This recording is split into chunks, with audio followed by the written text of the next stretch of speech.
Hello everyone, and welcome back to another episode of Dungeons and Dice Masters. It's been some time since we last played, mostly due to schedule, due to the COVID things, and just general chaos as it happens sometimes. So that sucks, but here we are, and we are all ready to get back into it. Very keen. So, getting straight into where we left off from last session. For the most part, it's been a very, I'm not going to say cruisy, but it's been a very non-heavy part of a journey since the party have made their way from Joran Village, the now destroyed Joran Village, from under the avalanche, which probably by now has melted, though you don't have any confirmation. And who knows what was left behind.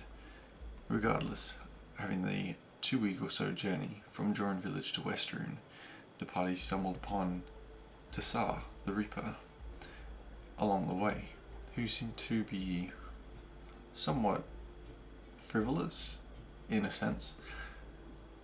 Some could take it as up to no good, others in different ways.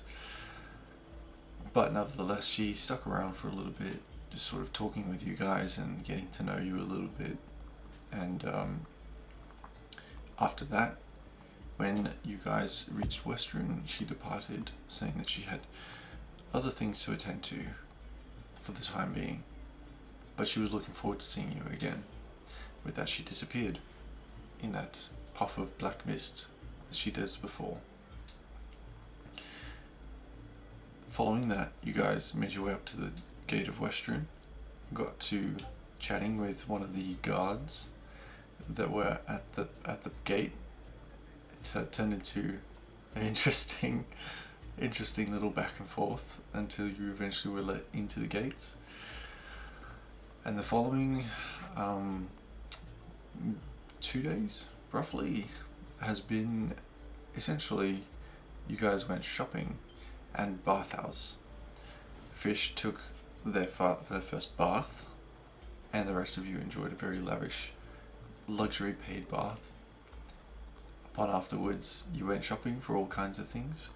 A couple things to note was 2 dresses for Fish, the goblin friend.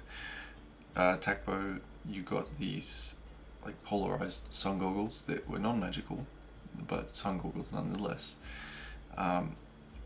Fish, you also got scratch and rust resistance put on your bracelet, and I believe Adamus, you got something as well on your thing, same sort of enchantment.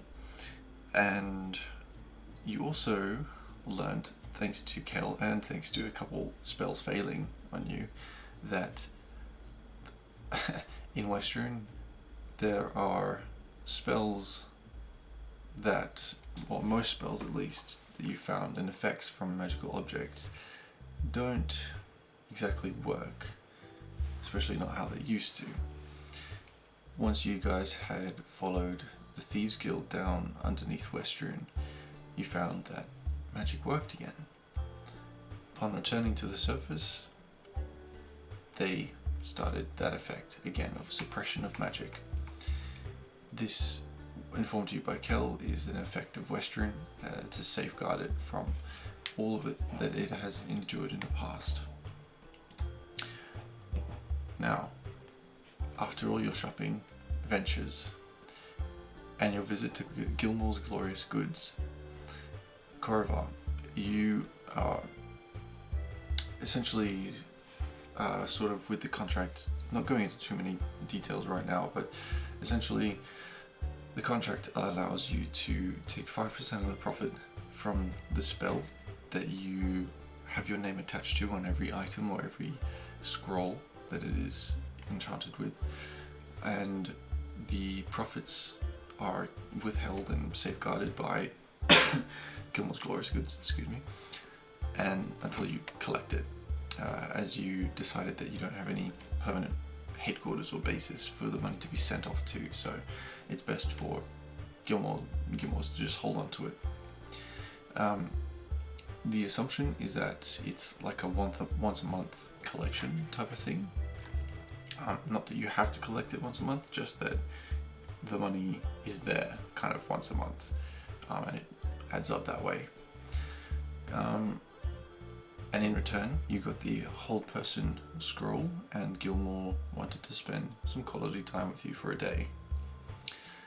So we pick up in the Bed and Feather Inn, where you guys had previously spent the night, and it had been quite a rowdy night that night, and amongst all the tavern benches and tables and chairs that are just sort of in all kinds of different places, some tipped over, some on tables, others like, it's even like a couple on the stage that are just sort of like in like a triangular position, who knows. And you guys had previously noticed that a couple tables, not many, but a couple of them, had some fine white powder lining it. Not a lot, just in sections.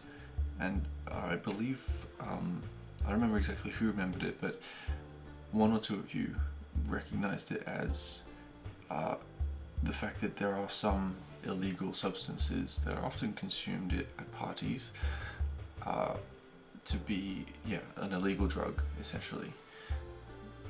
And that's where you picked up in the mid-morning of the next day.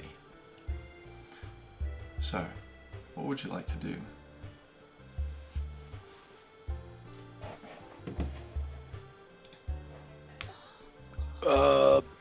Order a big whopping breakfast downstairs for my friends and fellow contemporaries and soon-to-be minions.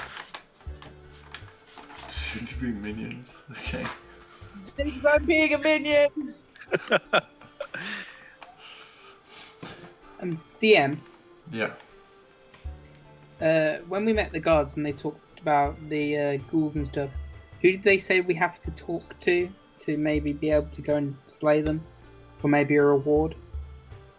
It was like an official here. Town? The Margrave. Yes, the Margrave. Okay. Yeah, so if you wanted to possibly take up a venture in that regard, the Margrave was the one that you had to speak to. He's the one that controls the goings-on of the city, military-wise, and as far as you are aware, Kel fills you in a bit more of that detail, but essentially he's been in this position of, because the Margrave is in control of the military kind of operations, right? And in times of war or great peril, the militarian rule kind of comes into play, and it overrules, say, like the council or any other ruling authority to safeguard the town or the city or the area. And as far as you know, according to Kel, they've been in power for the last couple decades at least.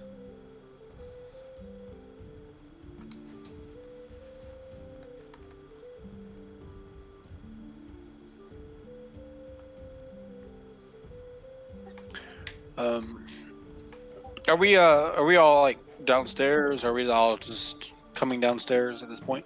You guys have just walked in the door of the inn, and you're like in the main congregational area, you know, where all the tables and chairs and stage are. Yeah. Oh, so we haven't actually rested for the night, if I remember correctly, right? No, I don't think so. No, this was the following day. You guys had just revisited the shops and everything. You've done all your shopping because you woke up early, and you've come back to the Bed and Feather. Okay, sweet. So I have the second one of those enchanted doohickey dragonfly thingies. One was a bee, one was a dragonfly. Yes, the bee was the bee's knees. Yes. And that same enchantment was on the dragonfly. Yeah, that's correct. Yeah, I remember that. Yeah. And to make sure I'm understanding the time, this is after I've already spent the day with Gilmore too, correct? This is Day's the over day. with. So I haven't actually left yet, or I'm returning. Yeah, no. So you guys had like prearranged it, and then you'd come back to the Bed and Feather, and then Corva, you were going to go back and Tomorrow morning. do everything with him. Yeah. Got it. So if you guys want to time skip, you can. But if you wanted to do something, Yeah, no, I was just making sure like where we fell at. So this is what we haven't actually. We did the pre-arrangement stuff. You got your one, but you put in an order for the second one. We haven't gone to sleep yet, so cool. yeah, Okay. it's like mid-morning. Oh.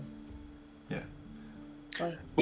Well, if it's only mid-morning, I mean we can go talk to the Margrave. After a little bit of like brunch, maybe some mimosas, but. We can still go talk to the Margrave just tomorrow morning. I would like to go back and spend the day with Gilmore, talk to him about the spell. I think that looking to the market is a very good idea. Just in case we have to set up a certain timeline and we would actually complete the job.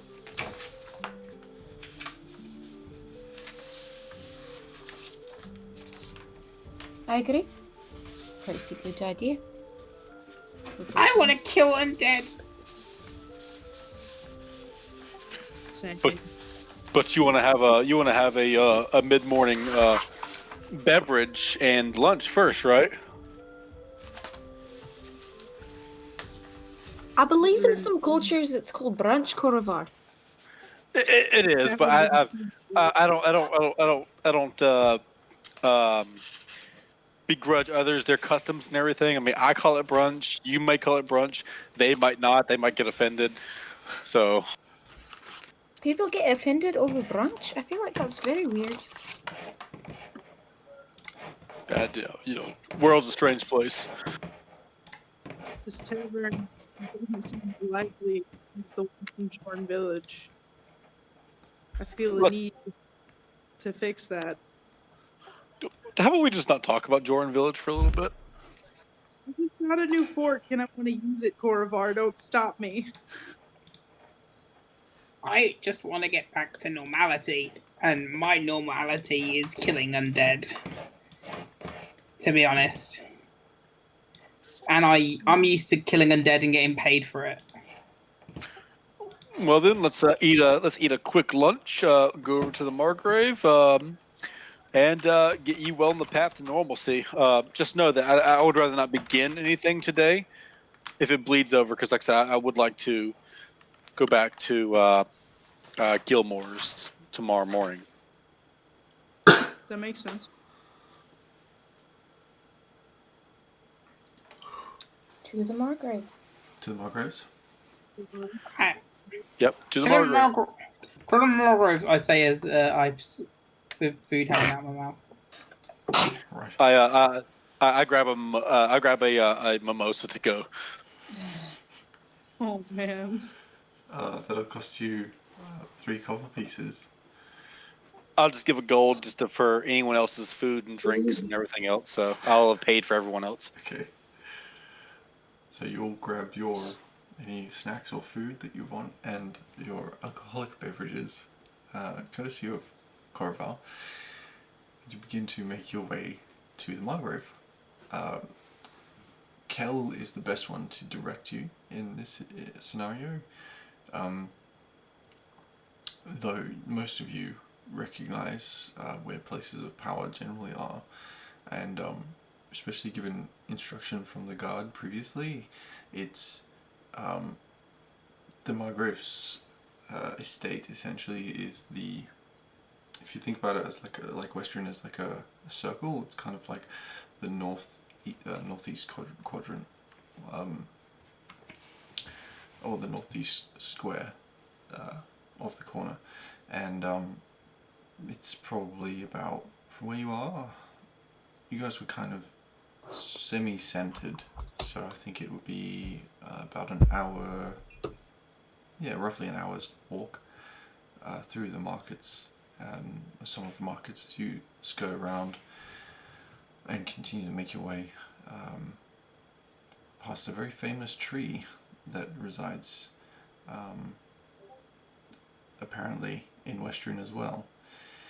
And as you continue to go through the town, for some reason the music has stopped. I don't know what's going on with that. Would I know anything about a famous tree? That's a reference I'm not understanding. Roll a history check. Oops. Oh, there we go. Okay, I just needed to loop-de-doop. 7. 7. Very good.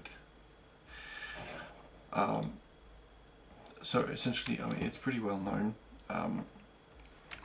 You don't know the finer details, but essentially, through all the terrible history that Westruun itself has been through, for some reason or another, over the last century, they have decided to follow more of, I guess you could say, more of the Pelor's guidelines, the Dawnfather, and undertaking their sort of mantras and beliefs and incorporating it into their law system somewhat. They took inspiration from Westruun and the Sun Tree and have placed I guess you could say like a knockoff version in their town square. It's not the Sun Tree, but it represents the Sun Tree, and it represents the city's dedication to the Dawnfather. As like a light or a symbol of hope. So as you guys make your way through the city, heading more towards the town square. As you enter the town square, you can see where the large barracks building is on the far left side as you come walking up through from the south, and you see this it kind of looks in a way like an oak tree, and it looks like it's been, you know how like with roses you can put colouring in the roots and stuff and it'll change the colours of the petals. It looks like they've done that with the tree, so all the leaves are like this golden brown, and it's kind of like a large golden brown oak tree in a way. It's quite pretty, especially in this weather. It's like I'm pretty sure it's a sunny day. After a few days of rain previously, and you guys make your way through the town square.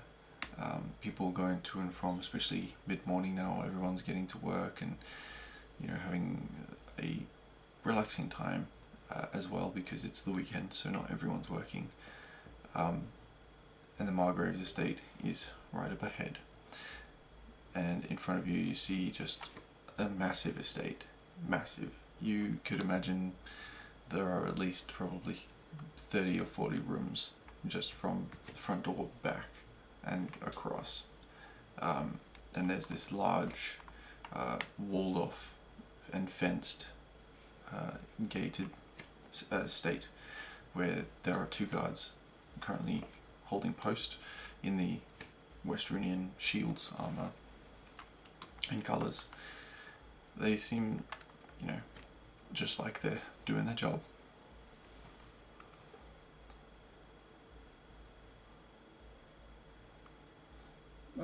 You gotta talk to them? Gate's closed.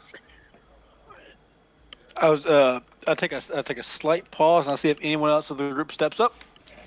Carapace, you're our talking person.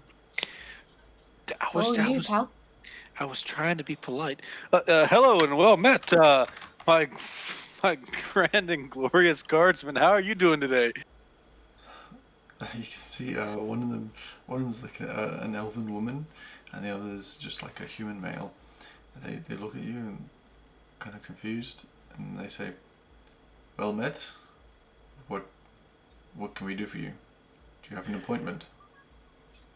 Oh, we need to make an appointment. Well, we there was a guardsman at the gate that pointed us direction. We were here to inquire about the contract for the undead kind of problem going on in the area. Me and my ragtag adventuring party. I see. Well, we kind of look to each other. I believe we're taking positions for that. So, if you make your way inside and wait in the foyer area, there will be someone that will address you. Please do not stray from the path. Is it the brick road?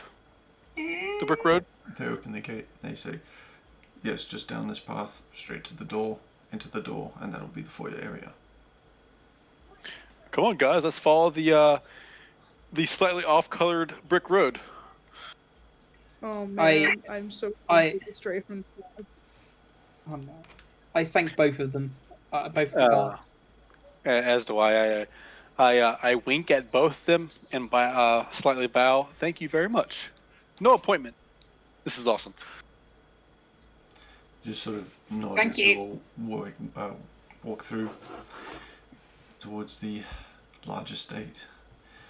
You reach the door, and the door just sort of opens as you push on it, and it opens up to this large foyer area, probably 50 by 50 feet, and on the inside there seems to be, like with most of these kind of deals, there are doors everywhere. There are at least 4 on the first floor, and you can see that there's at least 3 stories to this building. But strangely enough, in the foyer area there are no balconies where you can access the foyer area from. It's just sort of like a solid square all the way up with some sort of light decoration, I guess you could say, just sort of various paintings around the wall. Very nice. I'm going to get out of the backpack, straighten out my dress, and put my crown on because I want to look good because this person's important. Mm-hmm. I readjust my hat, pin it down a little bit, trying to wrapping my scarf up, trying to make it less obvious that I look like a kobold, but failing completely at it. Okay. I'm not trying to hide my goblinoid self at all. Or a lizard folk, or a warforged. Yeah, no, we got this. Oh dear God, I'm the most normal one here. Drow, yeah. Aside from Kel, the human. Oh yeah, well yeah, Kel. But holy shit. Really Yeah, you are really a are. ragtag. Yeah. Humans, man, am I right?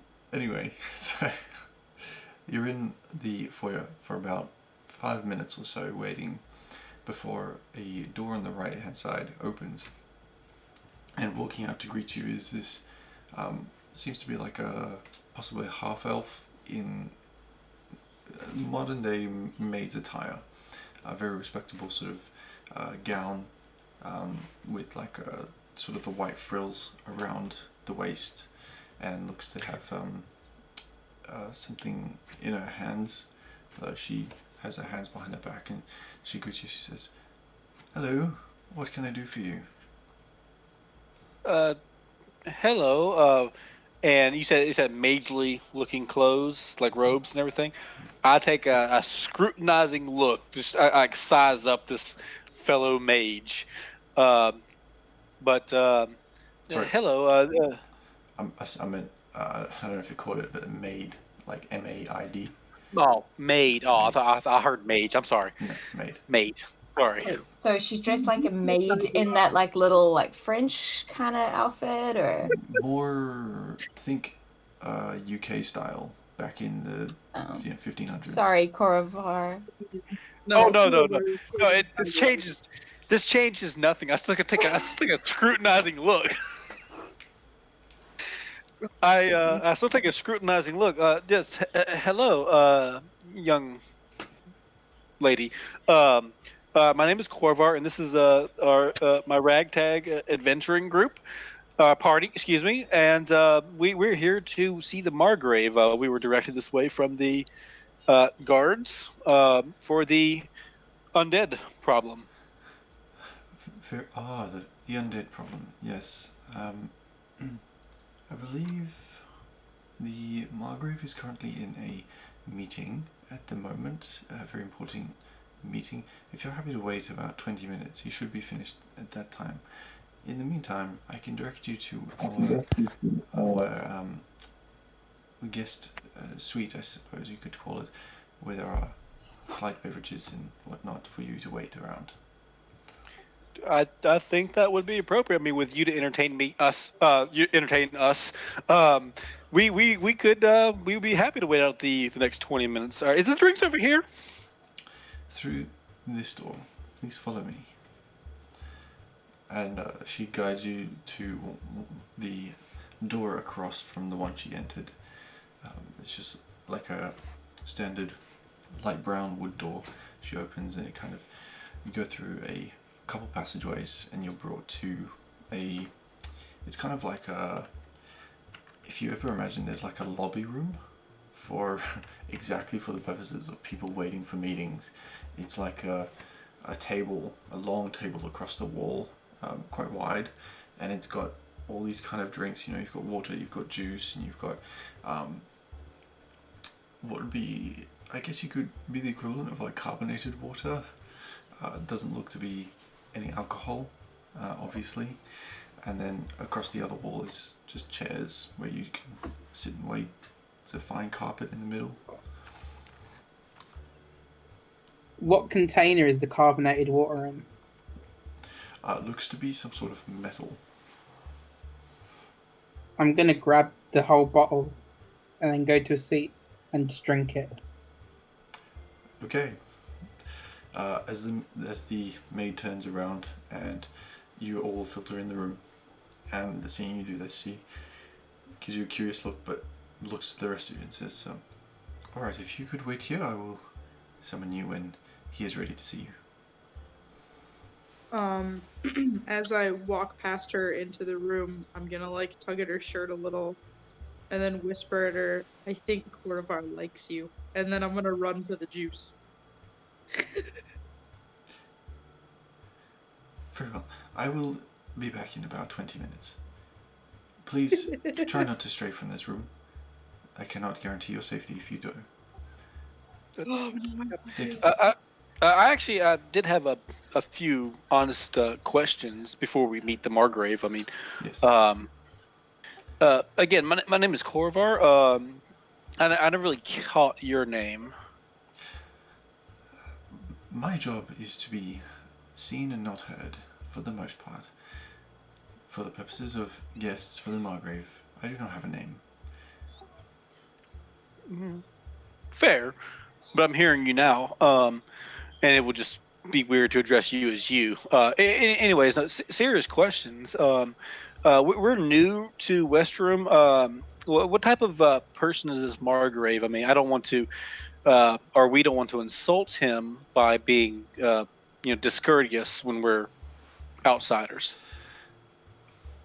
Well, something, I suppose, important to bear in mind. First off, if you'd like some information of the Margrave, probably the most striking is that it is not so much he as she. Cecilia Zimmerset is now the Margrave, taking over from her grandfather, Brandon Zimmerset. She now sits in the seat of power as Margrave and watches over the city. Oh, okay. That would help. Thank you. But as far as personality, serious to the point type, or jokes. I mean, I know that I have very little experience in dealing with like manners of court and governments and things of the like, and I don't want to make the inappropriate joke, and when it should be straight and serious to the point. As far as I have observed and heard whispers about from previous meetings, Cecilia, that is, she, for the most part, is quite direct with meaning and intention. She does not like to beat around the bush, though she does not thoroughly enjoy light-hearted conversation. She would rather... How do I say this? She would rather get to the nitty-gritty than talk about how the weather is, for example. Okay, well that does help. Again, and thank you for indulging me in a little bit. You maid. Thank you. If that's all the I'm questions, sorry, Miss. What's your name? you can call me maid. All right. Whatever you're Wait. into. That's a weird name, considering that you are a maid. Indeed, fascinating. Now, if you have no other questions, I have duties to attend to. Actually, I do. Cecilia. Does she prefer to be called Cecilia or the Margrave? She prefers... It depends on her mood, but it's safer to say Margrave. All right. Thank you. Just one last question. Are you always like on call as the maid? Like you work and sleep here, or do you like get off? Do you have like an off time to grab a beer or drinks or meat or something? Again, just asking. I just want to know. I mean, I just want to know. I Strictly appreciate your candor. Korva, was it? That's me.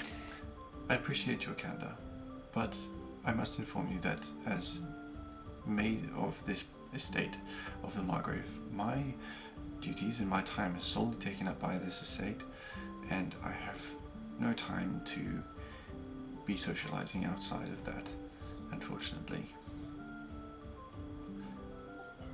Unfortunate it is. Indeed. Well, but I hope you find what you're looking for. Now please, I must take my leave. She gives like a small curtsy and she walks out the room, leaving you guys to wait around. So I would like to explore every inch of this room. alright, make a perception check.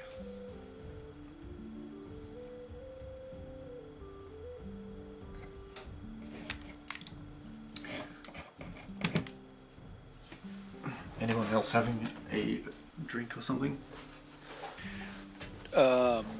just I drank it all of the fizzy water. You drinketh from the fizzieth water. Alright. Make me a constitution save. Okay. just a few sips of juice, and I just kind of look around and just kind of wait.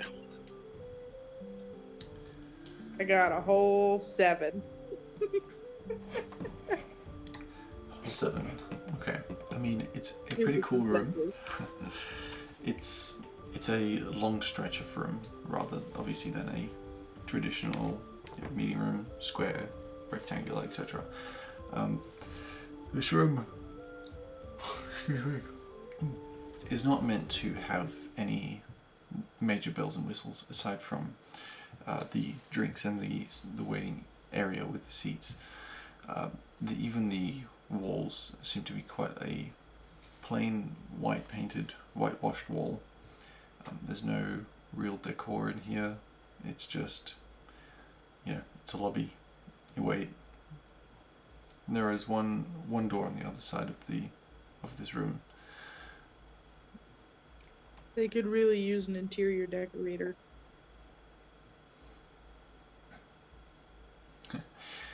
Alright, so you guys wait around for a good part of 20-25 minutes before finally the maid comes back through the door that she exited. She gives a nod to all of you and she says, "The Margrave will see you now. Please follow me."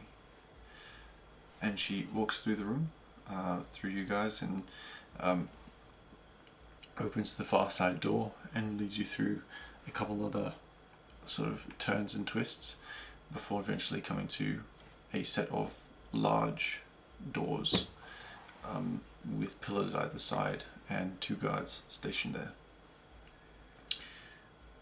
She quickly turns to you before reaching the doors and she says, I'm not sure how familiar you are with positions of authority or power, but I would remind you to maintain your manners for the Margrave. And then she turns around and she starts walking towards the door leading you there. The guards nod in her direction and open the doors. She moves to the left-hand side and kind of looks at you all expectantly. Through the doors you see this massive room with what looks to be like a throne, a semi-throne at the end, just sort of like a very large stone chair that's above like a small platform at the very end of the room. I just whisper back. It's a good thing that we're all always on our best behavior, is it not? She gives you a light I'm smile gonna and sort of keeps her head down a little bit. All right. I guess we are ready. Yeah. Okay, so you all filter in through the doors into the room. When you enter, the temperature seems to drop a little bit. It seems the large open space and very hard stone floors and marble pillars seem to absorb a lot of the heat and keep this room fairly cool. And as you walk through, the colours in here are quite basically simple. They're whites and greys and a couple blues, aside from the black and white marble pillars. There are about 4 of them from the door to the platform, where you can see a quite skinny, not frail, just skinny, well-dressed, well-robed, thick fur collared cloak on, greens and blues hanging down the back, sitting in the stone chair, just sort of like this, long blonde hair, looking at you. It seems to be this, again, looks elvish, like a half elvish face, looking at all of you. And she waits as you guys enter the room. And as all of you finish entering, the doors close.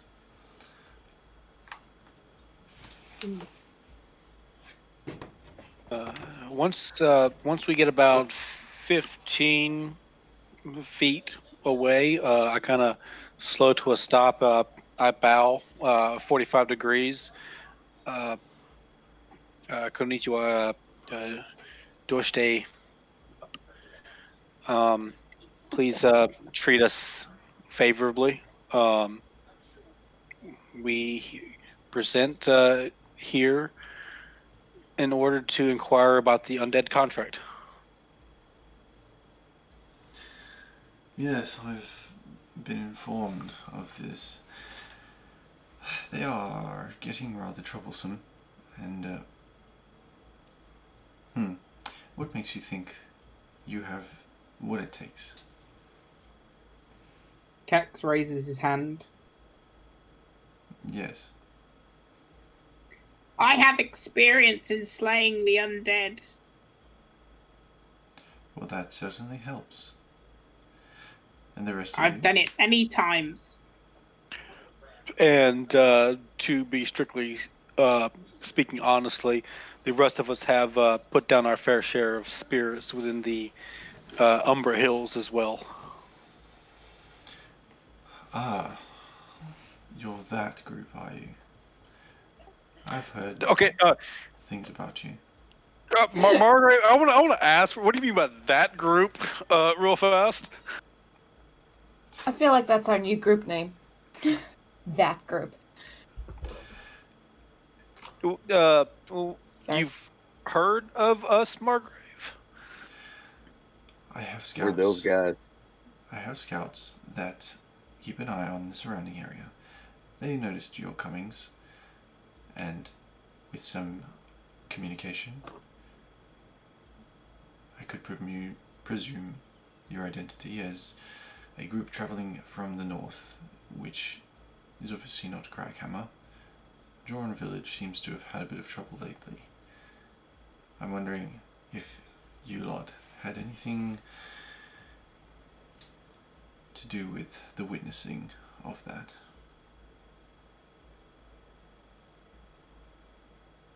Well, we were further up the mountain when the travesty that befell Joran Village.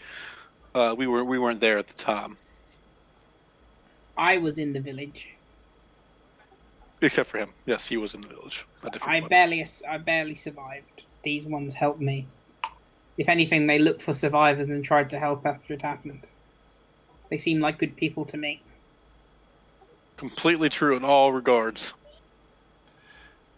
Travesty, huh? Tell me about this travesty. An avalanche.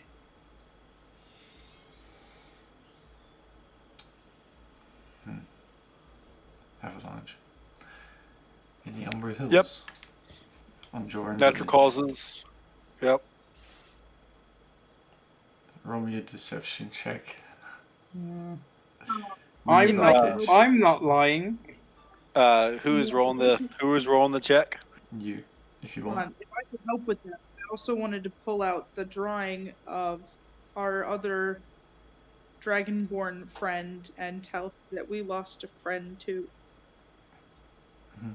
He already has advantage. But yes, you pull it out. Well, I did. Well, first one's a 21.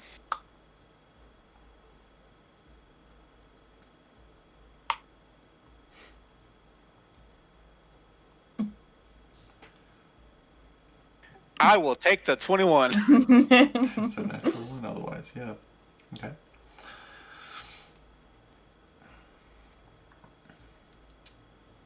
It is a shame. It really is. Clearly no sense of humor then. No, So- that was no sense of humor at all. She leans forward in her chair. Why should I hire you? Well, we are experienced adventurers. Like I said, we did fight and put down our fair share of spirits. A little bit of ruin spelunking. We even encountered a dragon and managed to live the tale.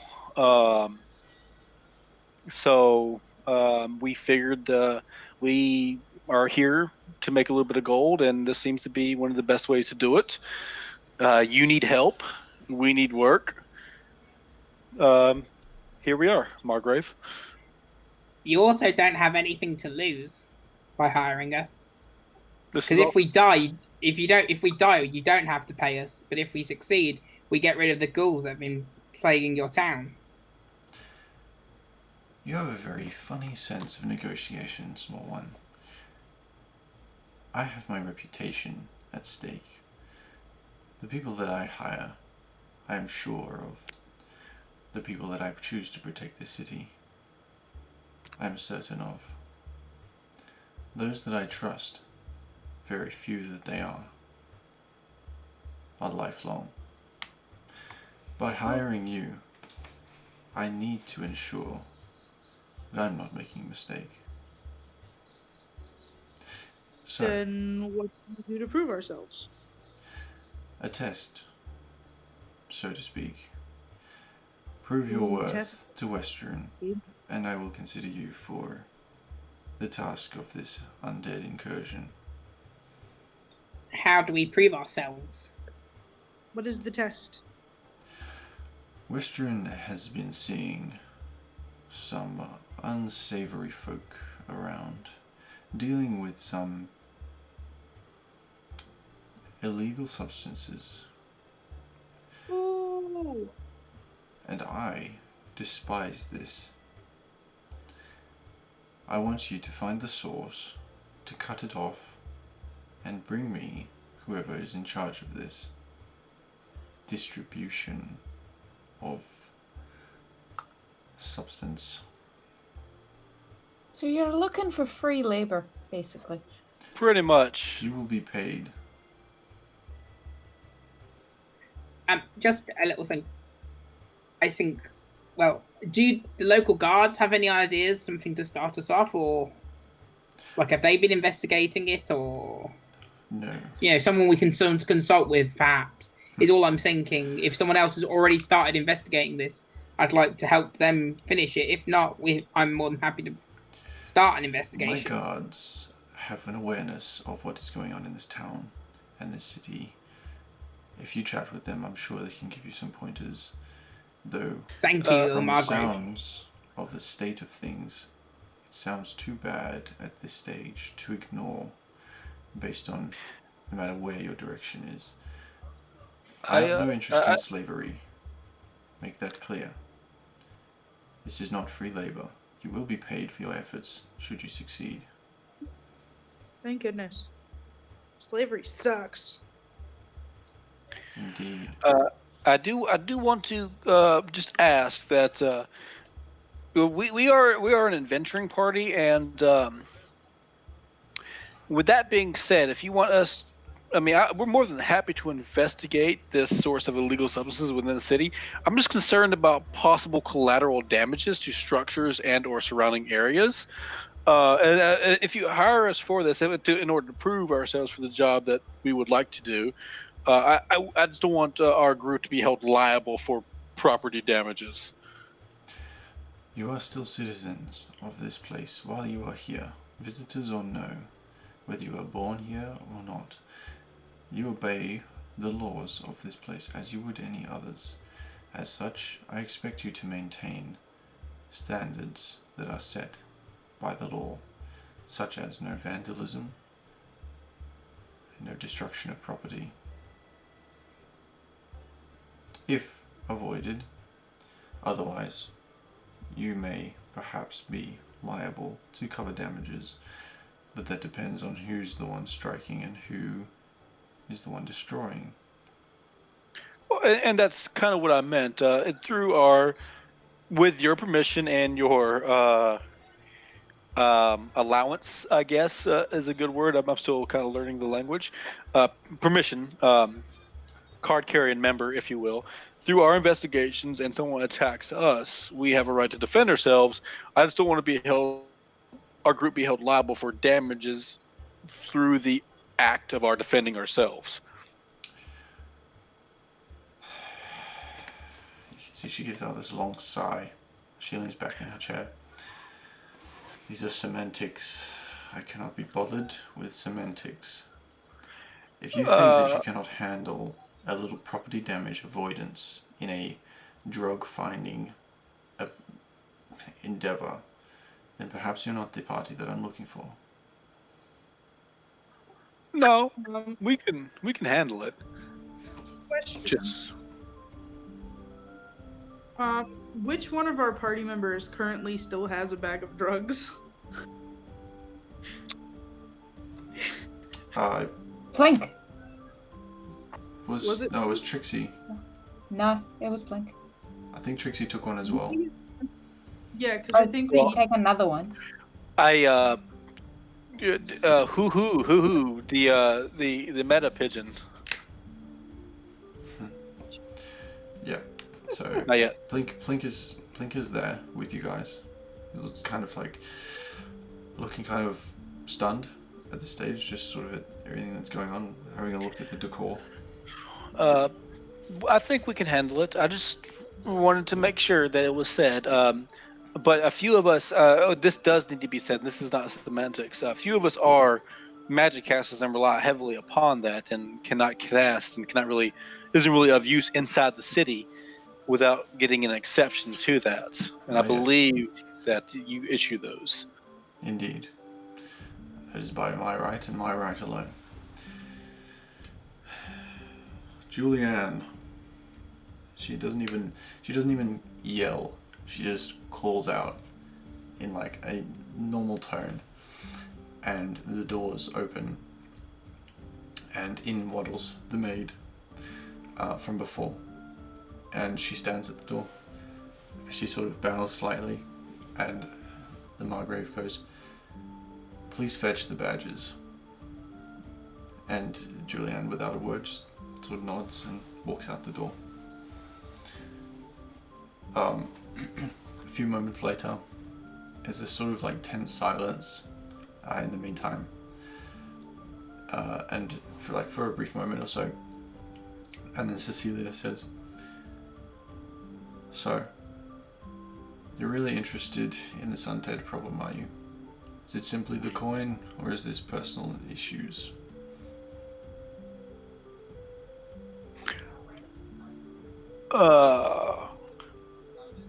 Personally, I mean, I'm kind of valued of the coin, which we still need to more details on that, but I think a few of us are more personally involved as pursuits go. Undeads are a blight that must be cleansed from this world. Namely him. It's the money. Definitely the money. Very well. Discussion upon the monetary provisions. During this quest, this task that I have set for you, if you are indeed interested in the contract of the undead, then first and foremost, if you end this drug problem I have within my city, you'll each be paid 1,000 gold each. After that, should you prove yourselves enough for the undead task, the undead contract will be substantially more. But that's if you make it. The only other question I have is you want the person responsible for the illicit substances, would you like him dead or alive? Very much alive. Should you fail to do this, you will not be paid. I can keep him alive. Big toothy grin after I say it too. Okay. Alive it is. Okay. With that sort of tenuous moment, the door opens again, and Julianne comes wandering through, skirting the border of the room until she reaches Cecilia, and she sort of hands up and bows, and she hands some items over to the Margrave. The Margrave takes them, and she says, "With these, you have permission and the ability to cast your spells. But note, I have trackings in these. I will know what you get up to. I will not be able to see you or hear you. It's not a scrying spell, but I will know what spells you have cast and what objects you have used through these. So, take that as a warning. You are under my banner, shall we say, using these. Please be responsible." And she hands them off to one of the guards that are like to her left, and the guard takes it and wanders up to each of you and gives you one of these each. And as you take it, you can see it's just this little, very, very simple golden shield. Very small. It's kind of the size of an earring, but it has like a very small pin on the outside. Before I take it, I look at it again, but I look back up at the Margrave. With this, you know the make and model, if you will, of every spell cast by the one holding it. If it is within our repertoire of our scholars, yes, we will know. We will get an indication of any flagged unidentified spells cast, but we will not know the nature of them. Oh man, I think it's so fast. It's gold and it matches my outfit. I put it on immediately. Very well. Animus will take one of his branches and kind of like curl it around and just kind of keep it on his chest because there ain't no way you're sticking him with a pin. Very well. I'll stick it right next to my bumblebee. Now, by accepting these badges, you accept the quest. So, should you have any more questions for me?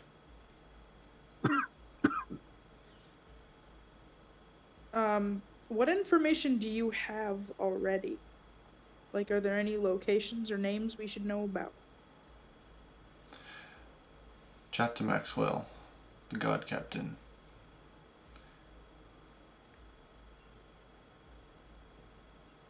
That's a lot of that's a lot of names. That's super helpful. Maxwell's probably at the barracks, correct? Correct. Okay. If you don't have any more important questions for me, I'll ask you to leave. I'm gonna curtsy. Mm-hmm. I'm gonna tip my hat. I'm gonna tip my hat and bow. Mm-hmm. All right. I'm just gonna curse Gattle out of there. Does the maid see us out? Yes, she follows close behind as you will make your way out. As we're walking out, I just say, Julianne is a much better name than maid. You can see, like, you swear you see the hint of a blush. But she doesn't respond. She just guides you out back through the lobby. You notice there are people waiting in the lobby as you exit. And one of them, they seem to be, from best you can tell, mercenaries, or at least just sort of standard armored guards. Whether they're mercenaries or whether they're sort of private hire, you're not sure, but they're just dressed in like a leather and half plate armor with swords and stuff that are definitely clipped, sheathed, respecting the courtesy and law of the Margrave's estate and the city of Westruun. But the other figure that catches your attention is just this very, very, very faint, you swear you see a very faint flick of orange hair out of a hood, and this semi-tall hooded figure that's waiting there, like light brown cloak, looking down, the cloak sort of covering her face, doesn't even like acknowledge your passing as you walk through. Korovar, your girlfriend's here. Anyway, Is it? make a I go, perception huh? check. Oh man.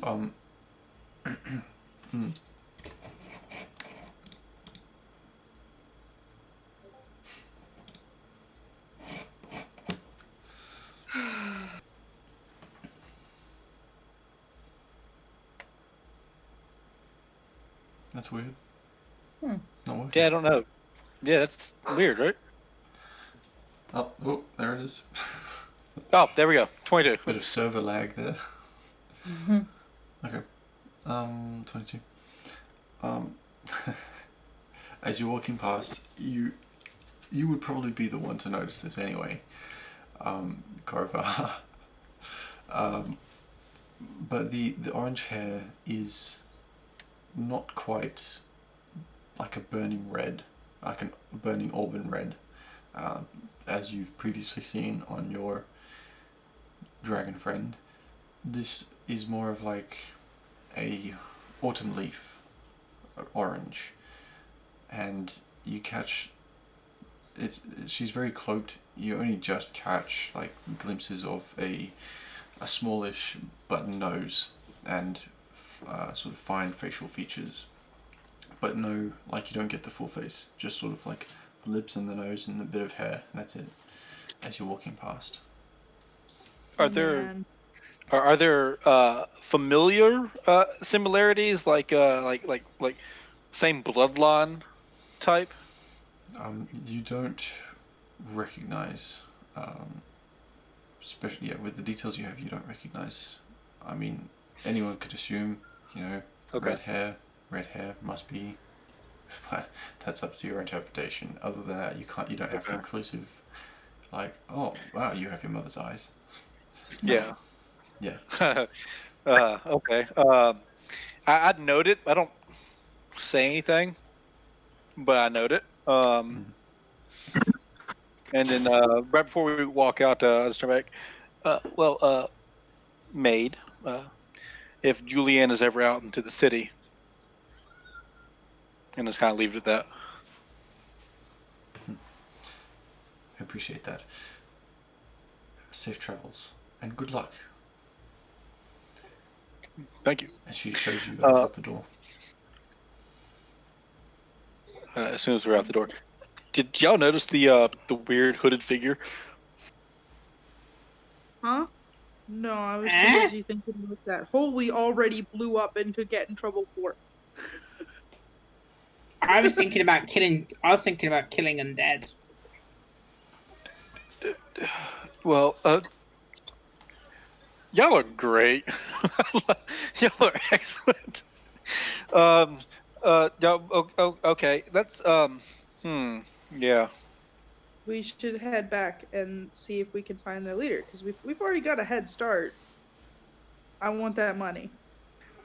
Well, maybe we should go talk to Maxwell first, just in case he has information that we don't already have, like the name of the leader of this group, possibly. Fine. I mean, because we don't want to kill the wrong person. I mean, you did hear what Margaret said. I know you're smart. You have good ideas. I get it. I do have ideas. There are ideas there.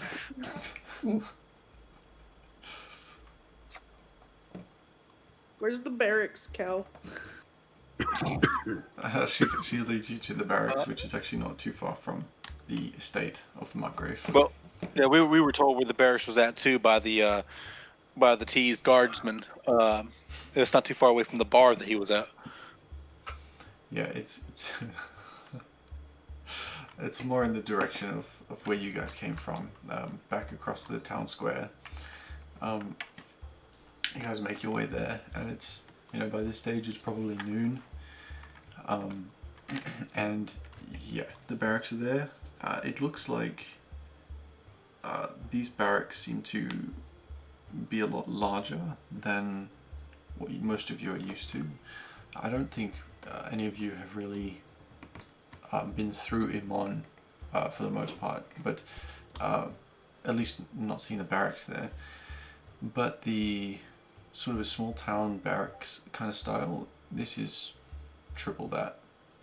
This is like a 2 or 3 story building, and most definitely has some underground cells, as most barracks do.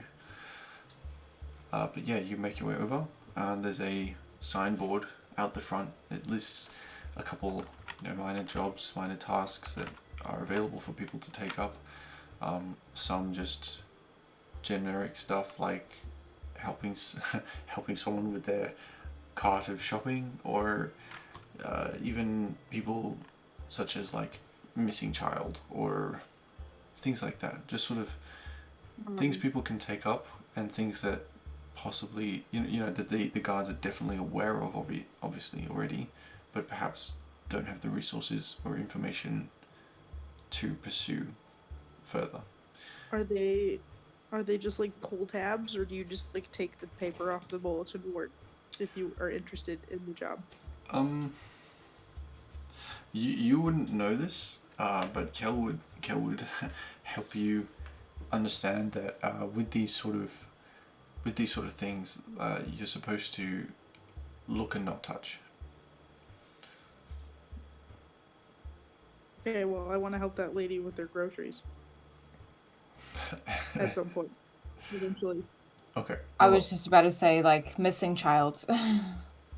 Okay. We could do side jobs together in our free time. Well, if you guys want to take note of where and who is associated with these things, the grocery job, it seems to be this elderly lady that lives on the western side of Westruun, and lives far away from the markets and has a lot of shopping to do, particularly with a festival coming up.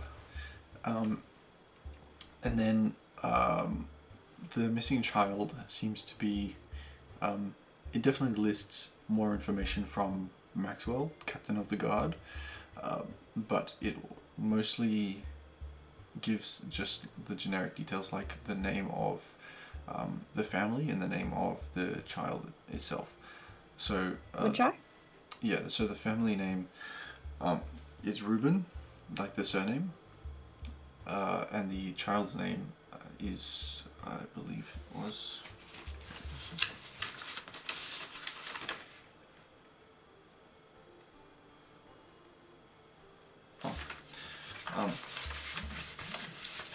The child's name is a bit unusual. It's Apple Cry. Okay, does it have a description of the kid? It actually has a sketch there. So it seems to be a small boy, male, human, looks to have like dark hair, from the description, blue eyes, dark hair, seems to be very erratic and excitable, very energetic. That's the description it gives. Nothing too, detailed, just sort of like general personality and looks of the kid with the picture, a portrait, family name, that kind of thing. Yeah. I'll start copying down the portrait into my notebook and just putting down as much of the information as I can. Yeah. Okay. All right. So you do that. You get the details of the cart thing as well, and I assume you make your way into the barracks. Just on the way, I kind of do we really have time to be looking for a missing child? Well, not right now, but There's no After reason we've we killed the can't- find ourselves with a lot of free time. After we've killed the undead, maybe. There's no reason we can't do both. If we're scouring the city for a drug lord anyway, we might find the child. It is a missing child. Like, I feel bad. Okay. It's probably best we go talk to Mr. Sheffield then. Yes. Let's- Which, by the way, yeah. going there. Do we have like a game plan or like information that we want to gain from this individual besides like a name of the person, or am I just spitballing on all this? Because Names of known associates, names of known members, maybe. Sorry, Adus. I mean, any information that he has about the investigation. So, any locations. I mean, even what the drugs do or where they're commonly traded would be nice. Where the Okay. activity is the highest. okay, and I just want to let y'all know that I'm glad you have elected me to be y'all's spokesperson. Well, to be fair, you and Kel look the most normal. And you're much more talkative than she is. You like people. Okay, that's going a little too far. Okay. You like people a lot. You really like people. From what Well- I've seen, Korvar. I mean, You're always trying to mate with them. Finally, That's somebody not- said it. That's not You know, necessarily tied just to people. well, okay, You're well, a that's dragon. kind of, that's, I feel, are we at the barracks now? Oh man, deflection with humor. I know nothing about that. Roll a wisdom save, that vicious mockery. All right. I mean, he didn't deny it. He didn't deny anything. I just, just, Really, it's I mean, and Right, Basha, so you said I'm gonna- non-humans and everything. You didn't hear anything? Like she didn't say anything or anything? No, I'm Basha. just gonna waddle inside. I'm just gonna stare at you. Fine, fine. Keep your secrets. It's at that point where you're standing outside the barracks that you hear a few screams from a couple maybe side streets down Oh, man. towards the west. Another cry for help, it run. seems. And then you hear run. this. Through the screams, you hear this.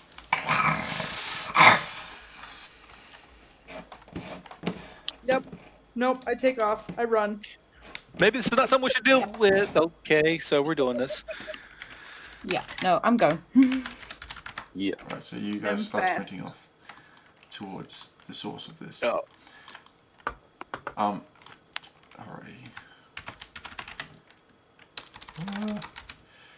Fight So, somebody. you guys start running through the side streets, and it's not too far away. You guys heard it pretty clearly, and it seems to be coming from one of the residential areas. And as you guys come into one of the sort of main side streets that has the most traffic, you can see there are a number of people just running, scattering. Like, this is a busy part of the day. Like noon on like essentially a Saturday, like everyone's everywhere, and people are just sort of running through. You guys are getting sort of battered in, like pushed around from people running and just panicking. And just, Adamus, you're probably the one to see this first, since you're the tallest. You can see in the distance, in the midst of all this chasing a few people, one of them already has like a humanoid in their hand that's limp, and there's blood everywhere. Two like very large, probably just larger than you, and much bulkier and thicker, coated in a grey matted fur, with razor sharp teeth, long snout, wolf-like ears, and torn clothes everywhere. Just sort of like very little clothing on. It seems like whatever they had been wearing has completely ripped and is only just kind of covering the waist area, and they're mostly just this feral wolf beast. This is the first time you've encountered something like this. You've seen wolves before, but you've never seen them in a humanoid form. I'm going to, as we're running, beat shape into a brown bear. Brown bear? Yeah, because I need something big. And then... So as I'm like 8 feet tall, almost. Sorry? Said since I'm like 8 feet tall, almost, and I'm a little bulkier than anybody else. I'm just gonna keep running through the crowd, charging directly at them. Yeah, you're much bigger than I am. Okay. I Most am people are by avoiding far you. much bigger. Yeah. Yeah. Even as they're scattering and running, they're definitely taking a clear line around you, but the rest of you, they're just sort of battering through, trying to get away from this. I would say that because knowing my friends and they're running toward to do something probably stupidly heroic, having seen this aggressive wolf creature, as soon as I'm within 120 feet, I'm gonna reach out and chill touch it. Okay, roll me initiative. All of us? Oh, I was gonna say, since I'm much faster than the rest of the group, but I'm also really short, I probably wouldn't even see them until I get up to them. Yeah, the thing with you, Fish, is that you're so small, you're the one getting the most battered about through all this, so you can't really move your speed. So I imagine I'm being quite battered about as well. same for you, yeah. If I can pick them both up on my way, because I'm brown bearing it, so maybe they can be on my back. Yeah, they can climb on top. Yep. This is... Yeah. Militaris would do that. Not me. Okay. So, roll initiative, and you guys will start your turns on the top of Adamus, essentially.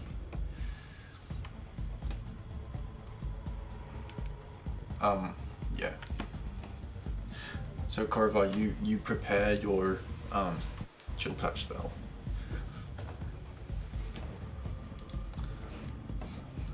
Oh yes, sorry, I need to end that combat. I need to end. Is that right? No. It's the exclamation mark. Yes. Ending. And then init. Yeah. Here you go. Wow. That makes a lot of sense. Yep. Yep. Yep, that honestly does. Wow. +4 too, man.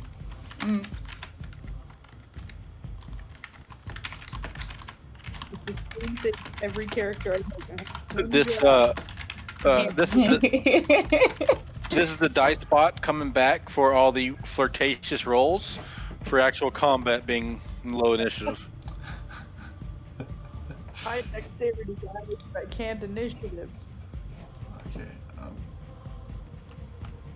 Roll for I'll roll for Kel as well. Just gonna say roll 1d20 plus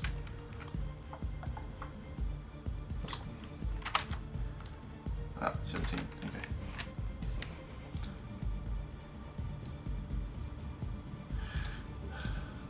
Okay, so let's see what we've got. Who we got first? Knit. Listen. That's weird. Have we only got 6? Who's Takbo, you're missing. So first up we've got Bastra anyway.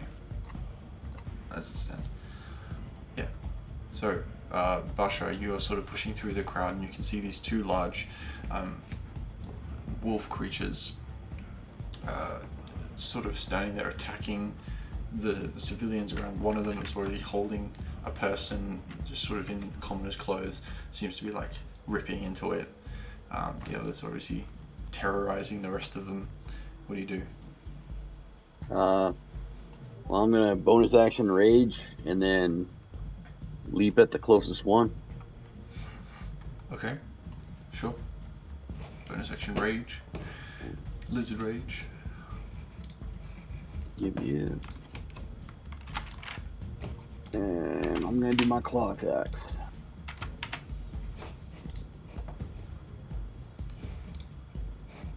Go for your claw attacks. An 11. I doubt that hits. 11 hits. No, sorry. No, Really? It does not hit, just misses. Yeah, well, I know that one does. Natural 1. Alright, so claw. That's pretty much it. So that was your attack, yeah? Attack and movement? Yeah, it's my 2. Yeah, okay. Oh. Sorry, I've been doing this too much. Oh, yeah, yeah, fair enough. Alright, so that's your turn. So you're sort of standing right up in its grill, sort of looking at you now, like... You can see, like, the drool coming off of its face as it turns to you with, like, this burning rage sensation. Alright, so next we've got Takbo. I'm going to cast Eldritch Blast. Okay, cast Eldritch Blast. Eldritch Blast.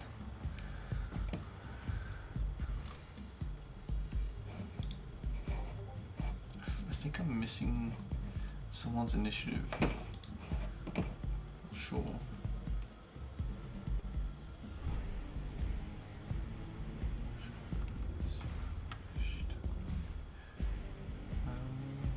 Takbo isn't in there. Yeah, I know he is. someone's missing. How do I cast a spell with a dice spot? Oh. Exclamation cast space spell name. Yeah.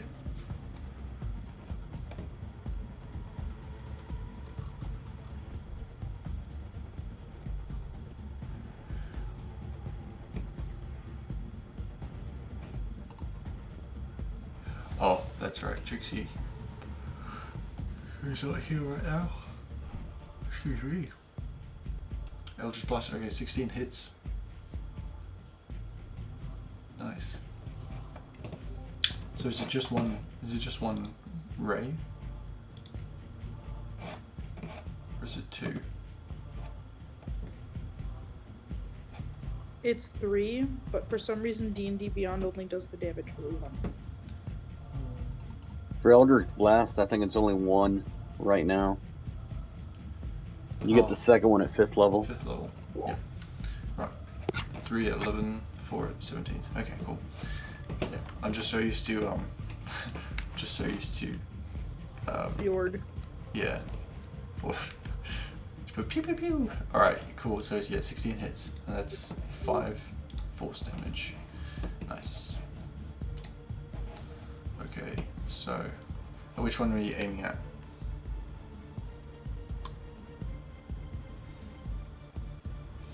Attack, bro. Oh, has anyone hit one at the moment? Sorry. Basha has tried to attack one of them. I'd attack the one Basher attacked. Okay, sure thing. So 5. Yep. And next up we have, I believe, Kel. So I don't know her spells. She will probably, you know what? She will probably go into. Yeah, she'll probably go into the wild shape as well as a bear, and she's gonna go up to one of them and attack. Nice and simple.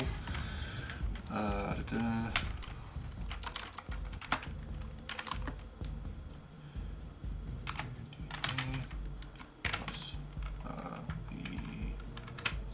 I think. Multi-attack is +6 to each attack, and then the bite attack is a 1d8 +4, and the claw attack is 2d6 +4. Okay, thanks. And is it 3 attacks or just 2? 2. 2 attacks, yep. Okay, so that one misses. And then what was the bite? It's 2d6 plus 1d8 +4 for the bite damage. 1d8. Yeah. +4. Oop.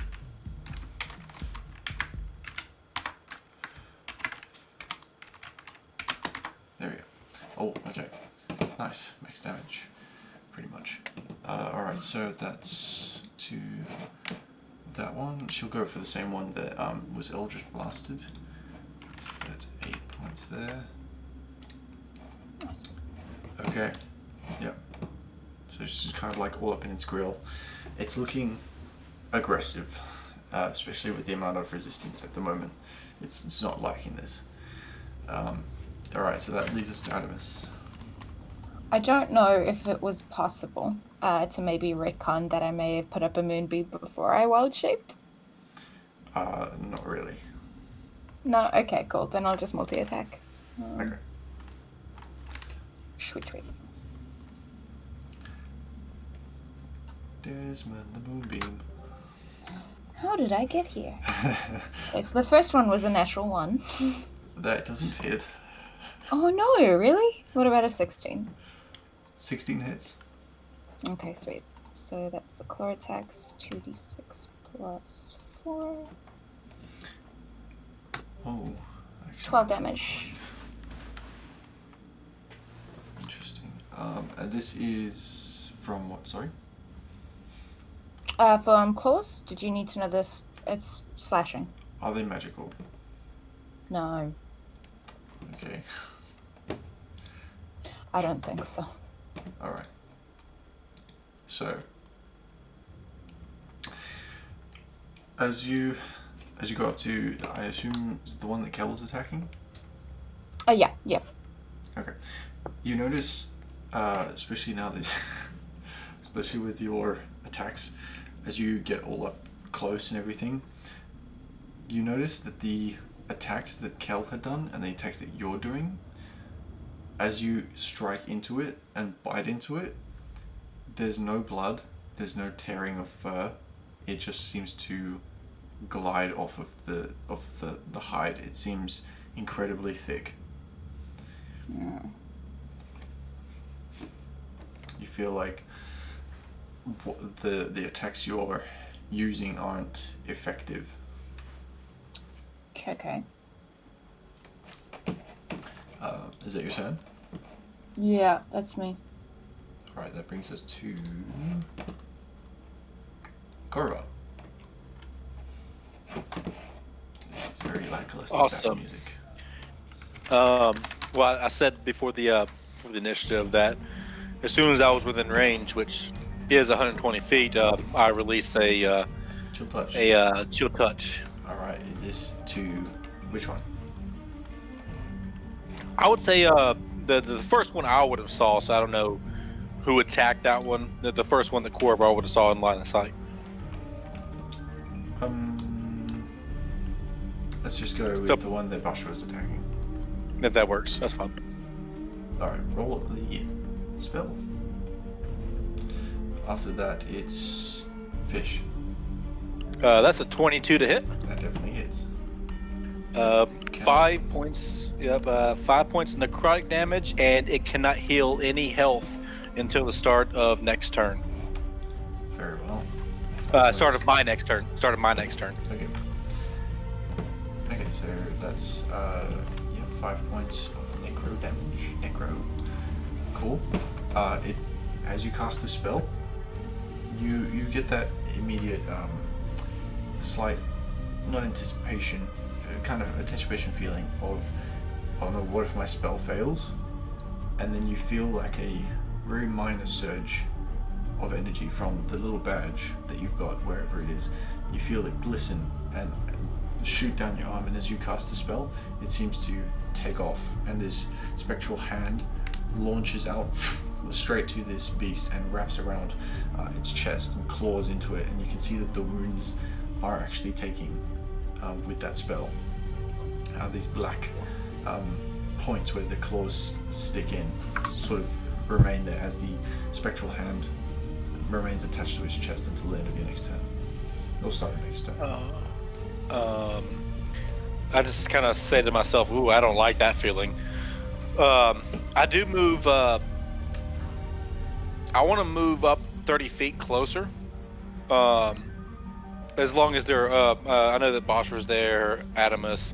So yeah, so I'll move up 30 feet and I will call out, magic definitely hurts him. Okay.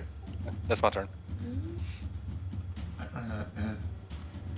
Alright.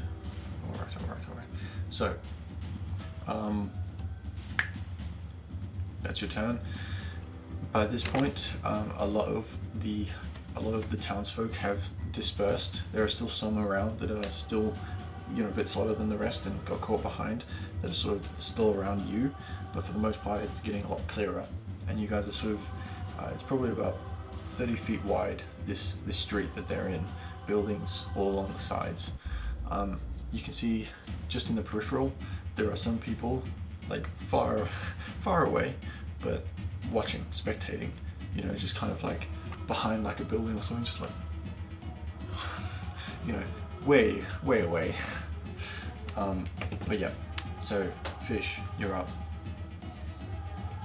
Fish doesn't have any magical damage. So Fish is gonna attempt to do it stupid and launch himself at this really, really bad dog and attempt to restrain by the legs. Okay. So you're going for a grapple? Yeah, this is gonna not be good. Okay. I can't do any damage. Roll me an athletics check. I will do that. Okay. So, It's gonna be fine, guys. how do I do this? Monster save.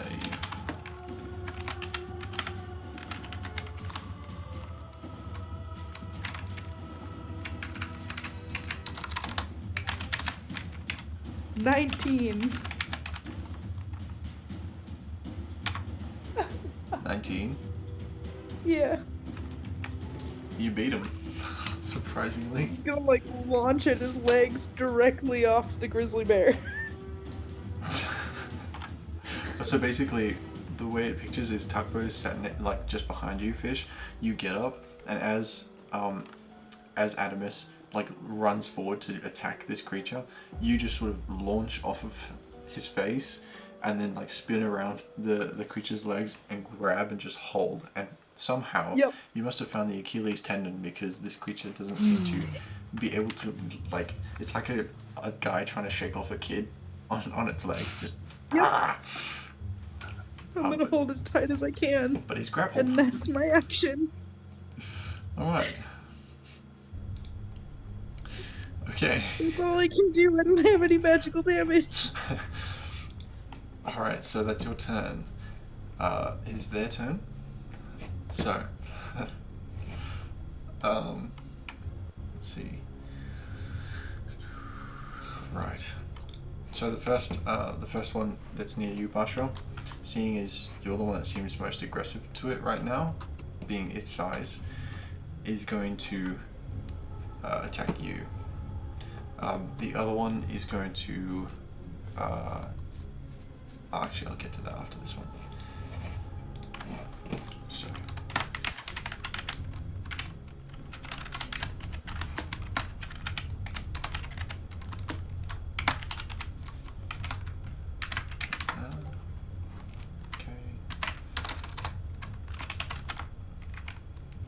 Oof.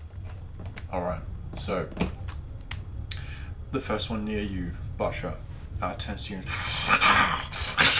slashes you across the face with the claw, and you can feel these like bone talons at the end of its like in its claws, just sort of slice across your scales and like scratch through, wounding you, dealing 8 damage. Yeah.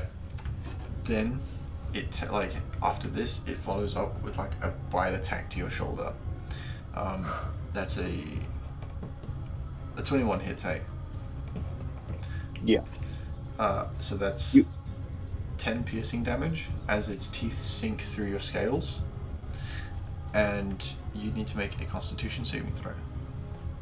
You already have the damage, right? I didn't. So the first one was 4, and then the second one would be 5. Okay. So 9 off the 15 temporary. Cool. Yeah. And you said a con save? Constitution. Nope. Typed in the wrong one. Can you Yep, imagine 9. if our beast barbarian lizard becomes a lycanthrope? Like, that'd be dope. I will Well, have I mean, the would it greatest steed in all the lands. I'm immune to disease. I just don't think I'm immune to what this is. Okay. So yeah, you're immune to disease, right? Are you Yes. immune to? You're not immune to poison, though, are you? No, I am not immune to poison. Okay. Good to know. All right. So that was that one. The second one then is going to take the humanoid, what looks now to be like a male, just like this average guy that's busy, like the back is torn open and everything, and take another bite, rip off some of the flesh and just sort of throw it at the wall, and you hear as the building, like the plank, sort of gets cracked inwards, and yeah, the guy is definitely dead. And it sort of spins around to you guys and is going to rush for probably Movement is Kel. 0 This is the other one. because he's being grappled. This is the other one. Okay. Yeah. Basha was right there next to him, so he could still attack. He just couldn't move. This is the other one. Yeah, okay, so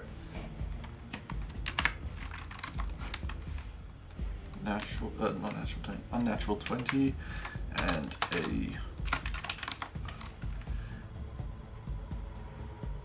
9. So a 9 doesn't hit, but a 20 will. It's 7 slashing to Kel. Ouch. Okay. Right, so yeah, the second one slashes into Kel, tries to bite it, by her in bear form and doesn't manage to get hit. That's their turn. That brings us to top of the round, which is Basha, I think.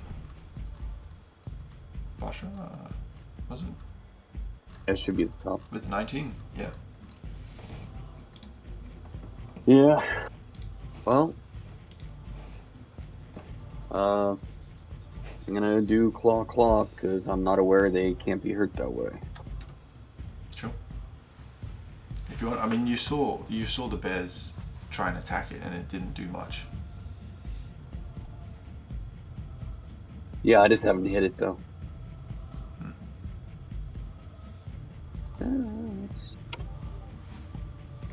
Alright, so I imagine that hit, but I don't think it did anything. That hits, yes, but your claws aren't magical, hey? No, we're only level 4. I don't get that till later. Yeah, just checking. So yeah, you go to claw, and you can feel it almost pierce through the skin, but then it seems like there's some sort of unusual resistance as it slides across its chest and doesn't manage to pierce through. Okay. Yeah, well... If you could see a grin in another monstrous creature, it would be grinning. Now I'm gonna do a athletics check if I can get away with it. I Yeah, don't think I can, but... To do what? I am going to grapple the shit out of that guy, since I am way stronger and larger. I'll allow it. Cool.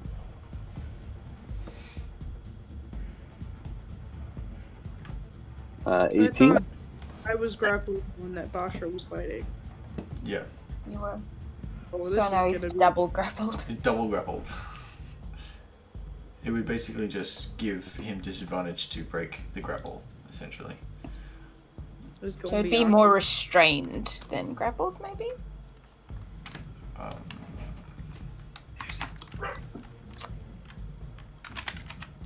Let's go for restrained, yeah. That's what I wanted. But too small.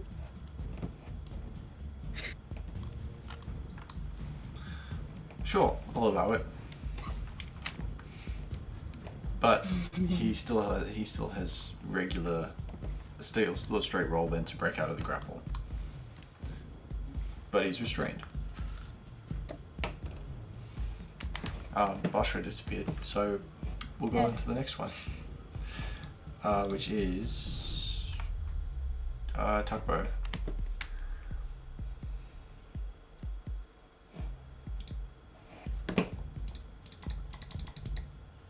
Tugbow, what you doing? Oh, okay. I'm gonna cast Eldritch Blast again. Alright, roll to hit, my friend.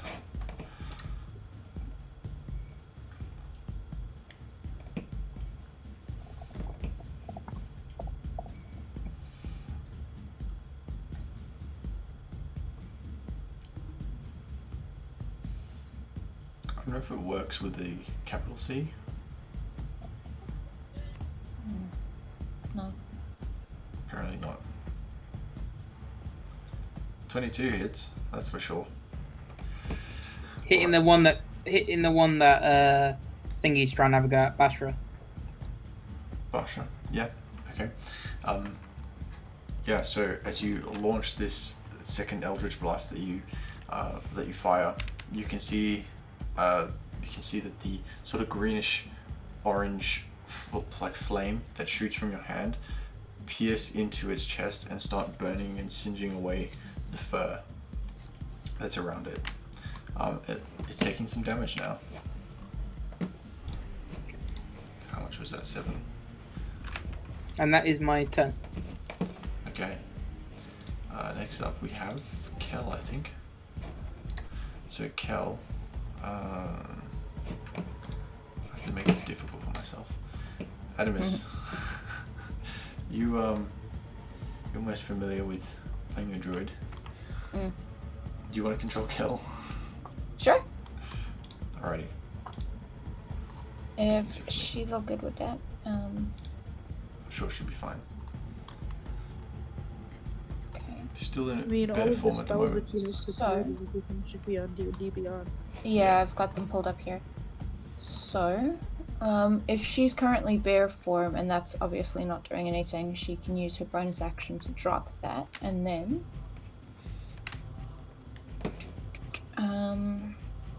Sorry, it's just loading for some reason, taking its time. There it is. Oh, hey, that's cool. Okay, no. Could probably see her doing her flame blade thing. Okay, the green flame blade. No, flame blade as in the spell. Yeah, just normal flame yeah. blade. It is the 2nd level spell. And I think you get to attack when you bring it up, don't you? You do. Yeah. Okay, so roll And to it attack. is 3d6, 3d8, 3d6. 3d6. 3d6. Yeah. Yeah, it's crazy. It's a good spell. Mm.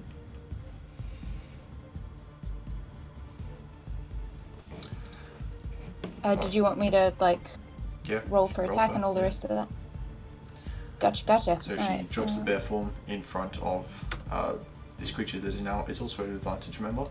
Because it's it's technically restrained now. And it's just sort of Alright, cool. Boom Flame Blade, and it's +6, which is awesome. And then what you put advantage on the... Oh shit, 14? 14 hits. Okay, sweet. And then it's 3d6. Oh my god. That sucks. 2 2s and a 1? 5 Ouch. fire damage. Okay. Alright, so with the flame blade, you see it sort of slash across the chest, and it sears into the fur there. It's taking damage. It's not liking this. You can see it's in pain and it's hating taking damage. It's not used to it. Alright, is that her turn? Yeah, that'll be your turn. That's her action and bonus action there. Okay, cool. Karavar. Wait, no. Your turn actually. Huh. Oh, sweet. 2 druids. Hey, I'm gonna drop my form as well because obviously not doing anything, and I'm gonna cast Moonbeam on the one that's directly next to both of us. Pew pew. At level 2. Okay. And he needs to make a Constitution saving throw as well. I see. Okay. Monster save. Con. 12. Nope. So he takes full damage, which is not very much. It's 6 radiant. 6 radiant damage. As this moonbeam just from this clear blue sky highlights. You know that Mr. Beam, where that like in the beginning, just like a spotlight from the yeah, it's kind of like that. Just on this creature. It looks like it's searing away the fur slowly, like it's starting to smell burnt. Oof, lovely. How much was it? 5? 6 radiant. 6. There's another natural 1 on the dice roll. Taking damage. Is that your turn? Yeah, that's me. Okay, Karavar. Are both these two wolf-like creatures within 20 feet of each other? Yes. Okay, I know that the one that's currently restrained, but I kind of want to. I want to get the other one too. So I would like to come up and say a few small incantations in Elvish as I cast Fairy Fire on both of them. The restrained, if the other one, if he's restrained, he automatically fails because it's a dex save. Yes. Yeah, so he automatically fails that. Correct me if I'm wrong, but I believe with Fairy Fire you don't get to choose who gets affected. Yes, I do actually. Up to Yes. Every creature in the area. It doesn't say it on the one in Discord, but on D&D Beyond.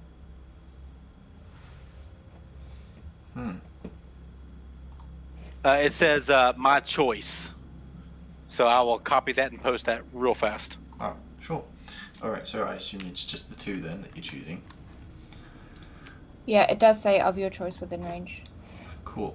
No worries then. So that's a dex save for the other one. Correct. It's a DC 14. 14. That's a 2 with a natural 1. So yeah, they both, regardless of restrained or anything else, all attacks against them have advantage. And I will. How far away am I from this little mosh pit thing going on with the wolf creatures? You moved 30 feet closer from 120 feet away, so you're 90 feet away. I'll move 30 feet again, and I will remain 60 feet away. Yep. Cool. Alright, so they are. What color are they glowing? Oh, definitely a greenish purple. A greenish purple. Alright, so you release this sort of like little translucent fairy fire bomb that sort of and then lights up both of their dark matted grey skin in like this greenish purple color. One of them that was laying into Cal just kind of like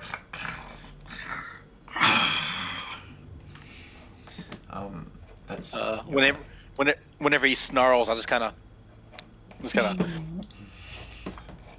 okay. Alright, so next is Fish then. You are maintaining your grapple. Does it look like Bashra has this handled now? Because he's much bigger than me. He's definitely grappling him. Yeah. Mm-hmm. If you let go though, he won't be restrained. There's really not much else I can do, so I'm just gonna stay here and hold tight. Okay. I don't know. Sure. I mean, that's Question. good, man. What is my tuning fork made of? You don't know? Okay, just curious. You can always find out. I'm gonna grapple, because I don't want this guy moving. Okay. Yeah. I don't want to get all meta, so I'm just gonna grapple. Yeah. Okay. Grapple away. That brings us to their turn. Now, this one does not like being grappled. So, it's I mean, gonna try isn't break. restraint? Hmm? Restraint, right? Yeah, he's gonna try and break out of. He can still break out of it.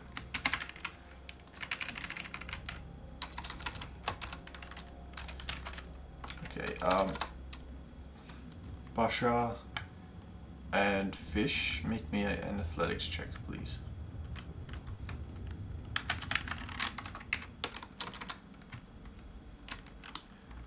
You know.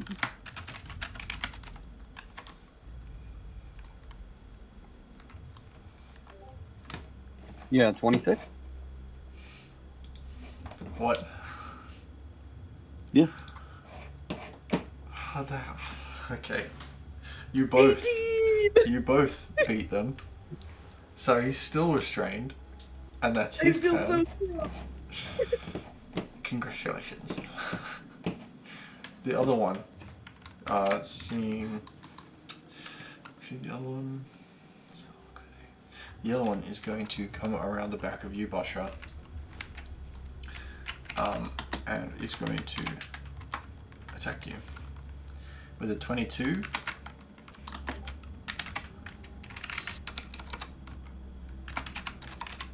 And a 19. Yeah, they both hit. Alright, seeing that the other one of its kind is not doing well and you're still the most aggressive here, it's going to lay into you. So that's 17 points of piercing and slashing damage reduced by half to go 8. Sorry, this is the one that was restrained or the one that was next up? Me and Cal. Next to you and Cal. So he moved out of range. Do we get opportunity attacks? You and Kel are right there by Bashra, Oh, okay, so we're because within you were all the same attacking range. the same one. Okay. If you, No, yeah. Bashra and I thought they would. There are they've- two, but from what I recall, you guys attacked the one that Bashra was hitting. Oh, so there were 4 of us on this one. I thought. Yeah. Sorry, I thought we were split. All good. No, yeah, it was the same one. So that's why the other one came over. So And he started- is the one that's restrained, so he gets disadvantage on attack rolls, right? Yeah. Yeah. Okay. And he failed his athletics check, so he's just kind of really angry right now. Gotcha. Alright, so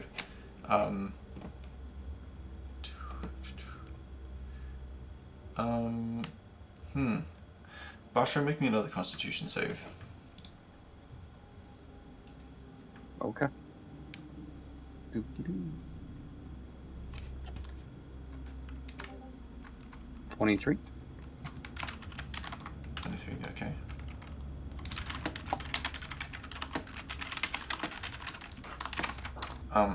Bashra, you start to feel a little bit dizzy. You still maintain your grapple, but you're starting to feel a little woozy, a little strange as this creature bites into the back of your shoulder, like your shoulder blades. And that's its turn. Can't really do anything else. Alright, so that brings us to the top, which is your turn, Bashra. I'm just gonna maintain the grapple. I mean, there's not much else I can really do. Okay, sure. Yep, maintain the grapple. Then we'll move on to Tugbow. So one's just gone around the back of Bashra, hasn't it? One is around the back of Bashra, yeah. Okay, give me a second.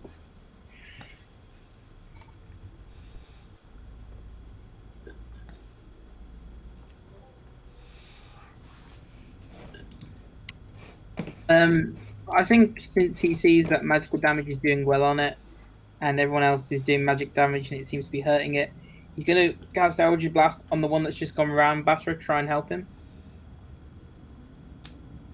Okay, yep. It has advantage for fairy fire. Yeah. Eldritch Blast. What do I put to make it advantage? ADV after. Space. After. I mean, 17 hits. But if you want to, yeah. Because I don't think that was rolled at advantage, so if you want to try roll again, just in case. But yeah. I mean, 20 is even better. I didn't crit. Yeah, but I just wanted to make sure I didn't crit. You got the same on the damage roll as well. Yeah, that's fine. Alright. Cool. So, yeah, you managed to sort of skirt around just a little bit, just fire one off at this one attacking Bashra around the back, and it strikes into the torso, and it's left like a singe mark. So that's 4 damage to that one. It's the first time that one's been damaged. Okay, is that your turn? Yeah, it's my turn. Alright. Kel and then Adamus.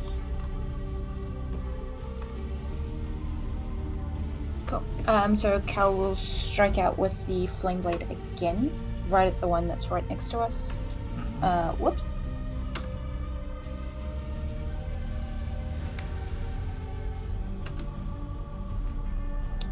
Oh boy. Oh, that's not at modifiers. No, it's not. So it's 16 to hit. 16 hits. Yeah. Cool. And then it's 3d6. Oh, sorry. Spacing. Wow, that's a good roll. Yeah. 15 Yeah. fire damage. Much better than last time. Oh. And this is against the one that's restrained, yeah? Yes. You can see with that strike, as the first one was sort of across diagonally, Kel goes to strike again upwards in like an X formation, and you can see it burn even deeper than the last time.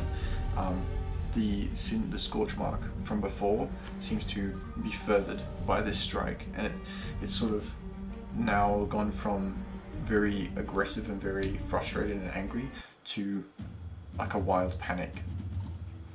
You can tell it's desperately trying to break the grapple that Basha and Fish have got it in. Okay. Yeah. So, for my turn then, because that'll be Cal's. Doesn't have anything that's bonus actiony. Oh, actually she does. She's gonna cast Healing Word. Okay. Does she have it? No, she doesn't have it prepared today. Never mind. So that's fine. That's all good. That'll be her turn, and then for me, for Moonbeam, I believe. The creature takes another 2d10 because it starts its turn within the Moonbeam range. True. Because it couldn't move. Yeah! Boy. So, 10 radiant damage to that one. Okay. Don't have magic damage? That's fine. Just hold its face inside of a laser beam from the sky. And then Make you watch as you die. I'm going to move the moonbeam over to the other one as well and see if I can get that one. He needs to make a Constitution saving throw. Alright. So the first one that the first one that starts at its turn in the moonbeam, it you can see that it's starting to severely burn everywhere. The hair has now almost completely burnt off and is smoking into the atmosphere.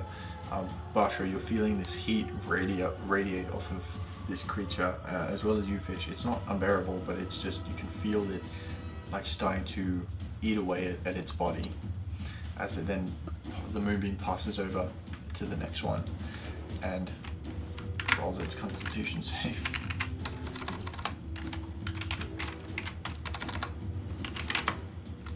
It's a 5. What the heck? Nope. That's a full d10 radiant damage for him too, and that's 11. Wow. Okay. 11. Good job. That's, again, starts to burn and sear away at the flesh and the hair on its body. It's not looking happy. Noise. Gets drawn to Noise. you. You can see its attention. At like, me, bitch. As like the drool that was around its face starts to like evaporate into steam. Wow. Cool. Yeah, that's my go. I don't have Healing Word either. Alright. Alright. That's Corval. Okay. I think I will just continue to target the one that is doubly grappled and restrained with Chill Touch. Okay. Alright, roll your attack. That's a 23. Ooh, and one point of With a with a 1 point of damage. But Bruh, on a D8. right? But I mean, he can't heal until the start of my next turn, so there's that. So, again, the spectral hand begins to, like, this time it goes out again, and takes a hold of the scar, the cuts in its chest, and starts to rip open the flesh. This like ghostly spectral hand, and it looks like it's in a lot of pain. This spectral hand though definitely has a kind of like a sequenced, gemmed out like wrist cuff, like right around the wrist. That's a bluish purple or a greenish purple, but yeah. Nice. Yeah, you can tell, especially Fish and Basha, that the creature is starting to lose strength and is starting to like simmer down, kind of like it's being overwhelmed. Alright, next up is Fish. Gonna maintain I your shall grapple? maintain the restrain. Okay. Alright, cool. It's their turn. It's gonna try and break this freaking grapple. Fish and You are Basha, not roll me another allowed. athletics, please. Is it still within the moonbeam? No, No, I not this moved it over to the Oh, you other moved one. it. Oh, Yeah.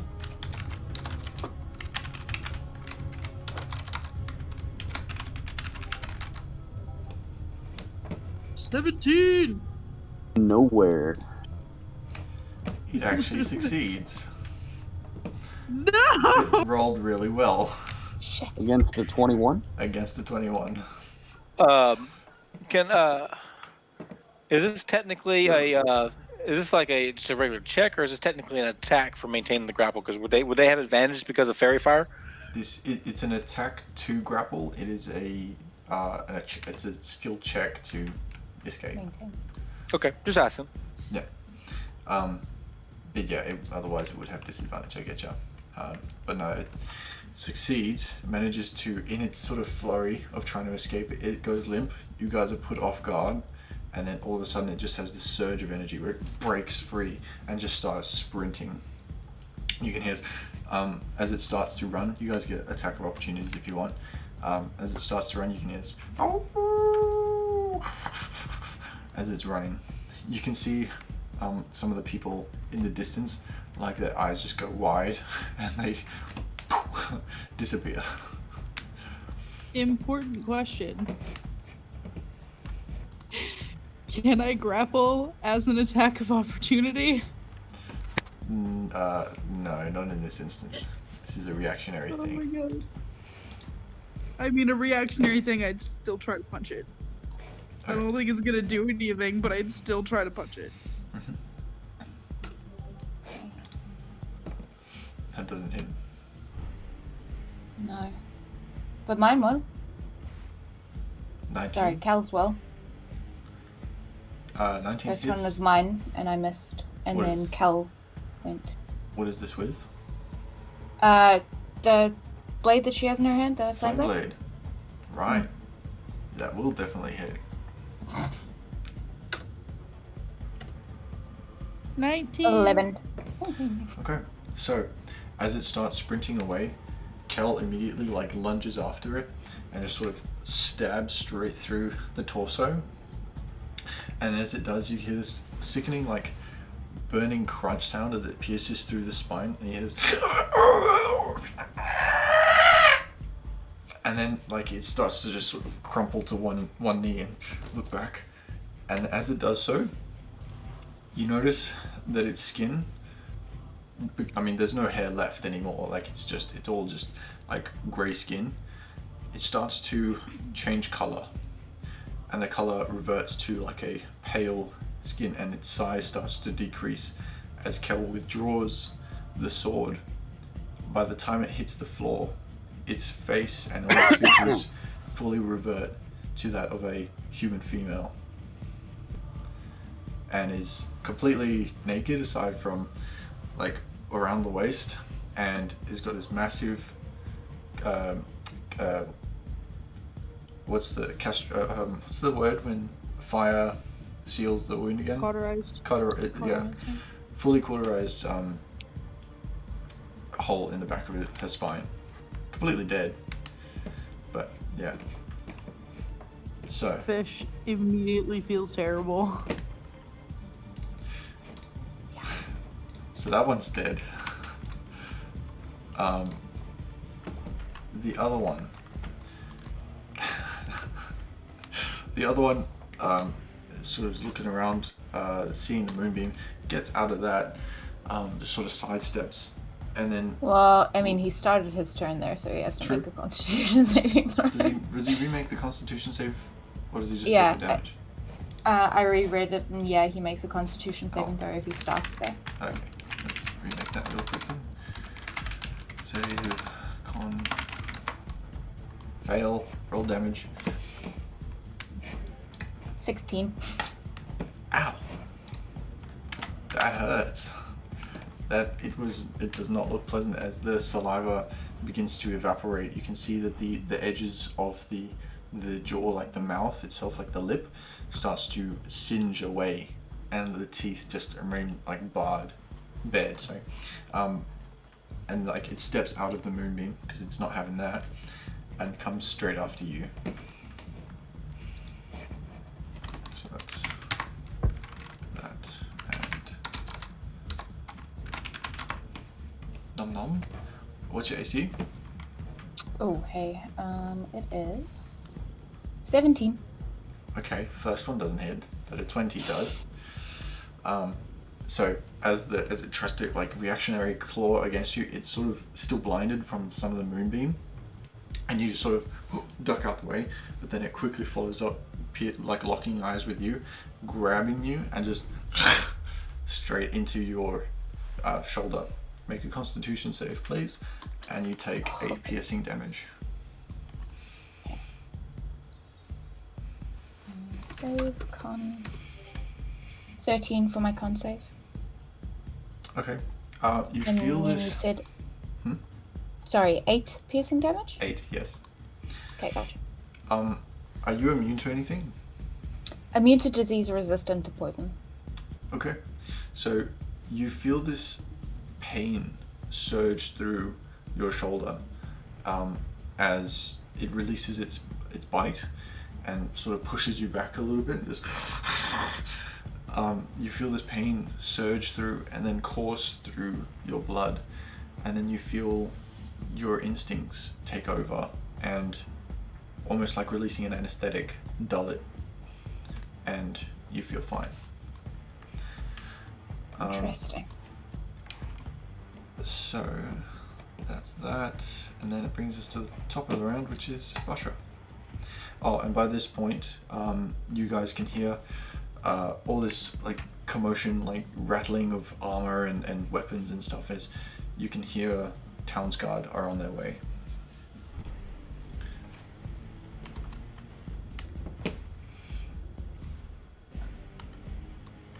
Bushra, what are you doing?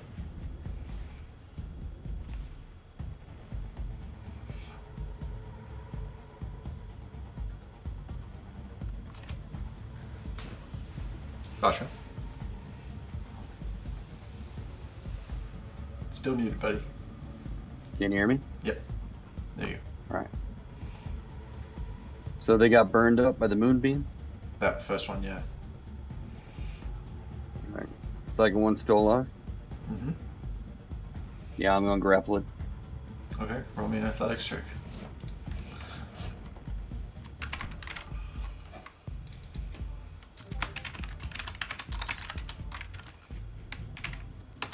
What did you get? 25? 4.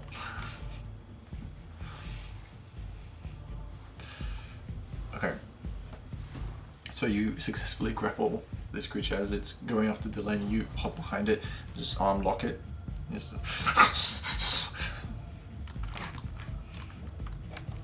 oh, okay, so that's your turn. That brings us to Takbo. Takbo? So there's one left now, yeah? There's one left. Fucking gonna Eldritch Blast that motherfucker. It seems to be working for me. Yep, cool. Roll your attack.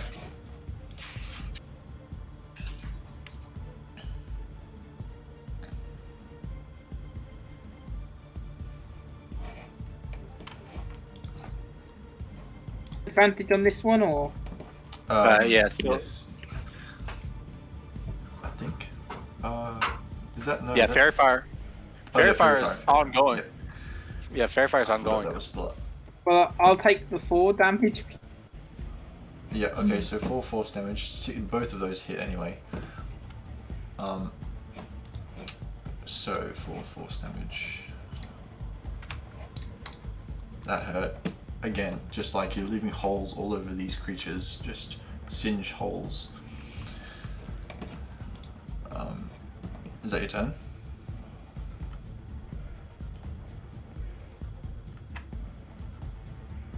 You gonna move anywhere? Am I not still on Adamus's? Oh, she didn't roll shape. Yeah, I'll move a bit closer, taking out my axe. Since there's one left. Yep. Okay. I'll move to about within. Give me just a second. Spot. 5 feet. 10 feet of them. Within 10 feet. Yeah. All right. Easy done. Okay, so that's your turn. Next is Kel and Adamus.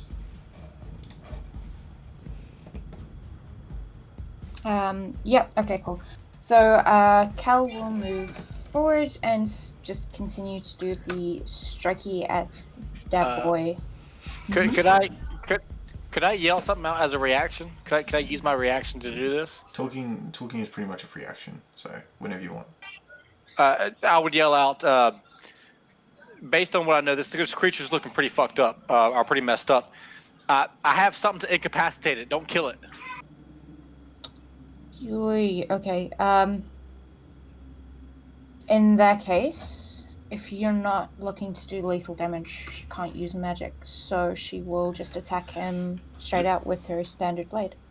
Okay, well, just so you know, this creature isn't looking on death row yet. It could probably take a couple more hits. Okay, based on what you saw from the last one. Yeah. Is the health icon like green, yellow, orange, or red? Secrets. Secrets. All right, then Cal will run up, slice with the flame blade, and Adamus will come up and follow through with a spear at non-lethal damage. Okay. Is the spear? Is it just an ordinary spear? Oh right, yeah. That's not gonna do anything. Might give it a concussion. Right. Well, then Adamus will try to grapple it after Cal attacks it. Okay, so roll the attack for Cal first, and then you can roll your athletics check, and we'll just do a restrained thing again. 21. 21. That'll do it. Okay. Well, 3d6. 17 fire damage. Okay, now after that, with the majority of its like fur and skin burning through, just like a side swipe cut, just completely cauterizing instantly, but like a howl of pain comes from this thing. It's looking close. Okay, alright, then Adamus will go up and do, you said an athletics check, right? Yeah, to grapple. 15.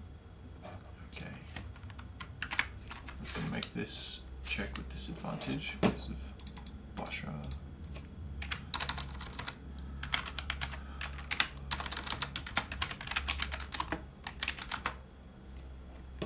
That was gonna be a natural 20, is also a 15.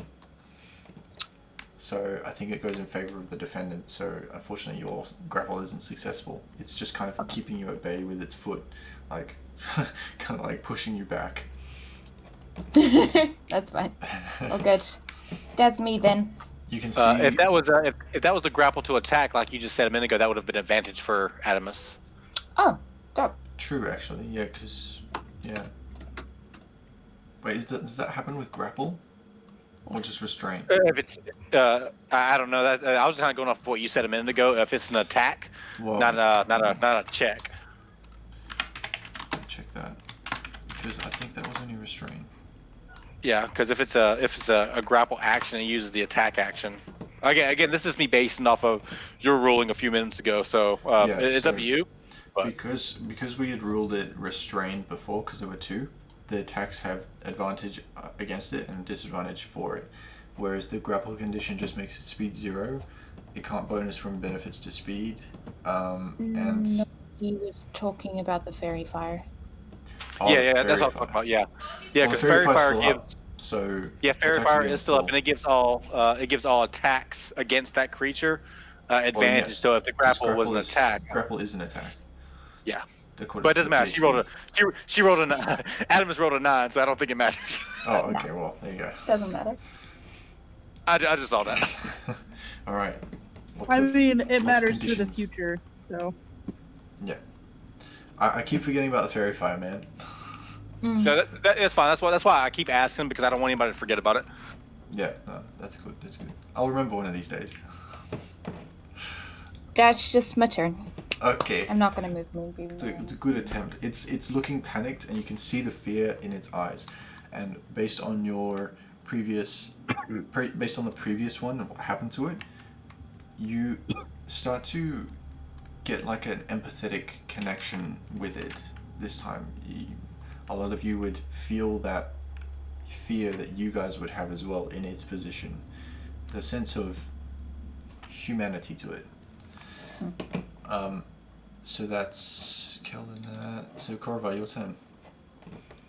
Okay, I yell out real fast. If this works, we only have a minute. As I cast sleep on it. Remind me how that works again, because I hate using that spell. If it has, I rolled 5d8. If it has less than 20 health points, it falls asleep for a minute. Oh, easy. Alright, so you cast the spell, and Yep. you watch as it's busy like struggling and trying to break free from Basra, and then it starts to simmer down. Its muscles start to become lax, and its head sort of lolls and looks at all of you. And Basha's still like holding it. It's now limp. Basha, it is extremely heavy. But as you're holding it, it becomes lighter and lighter and lighter as slowly the form reverts to a half-elven form of a male. We have a minute before it wakes up. Might want to restrain it with rope and things. Is there any like clothing, coats, or anything around that people may have just thrown to the ground? There's maybe one like 60 feet away.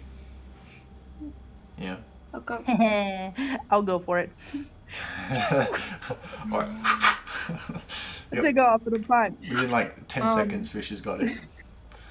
Well, by the time I get there, I think I'm gonna look for a second article as well. Second. I If pull possible, out like a blanket or a rag or something. Right. Good man. I pull out 50 feet of rope, and I'm not really good with these in the restraining aspects, anyways. Can someone truss this one up? Yeah. I give the. Oh. It's a Just about to goblin thing. It's part of my tribe. I got this. Okay, so Fish, make a perception check real quick for other items of clothing or wearable blanket stuff. Also, just in case, because I feel like this is going to take longer than a minute, I am readying a sleep spell at level 2, just in case. Okay. Excuse me. Alright, natural No, one. I don't find anything. Oh, dear Lord. This is just like a quick glance around from where you're standing, like, is there anything else? You know, did anyone drop anything? It seems that if someone did drop anything, someone has come on while this fight has been going on and picked it up and quickly darted back, considering you guys were distracting the creatures. So there's nothing that you can see around.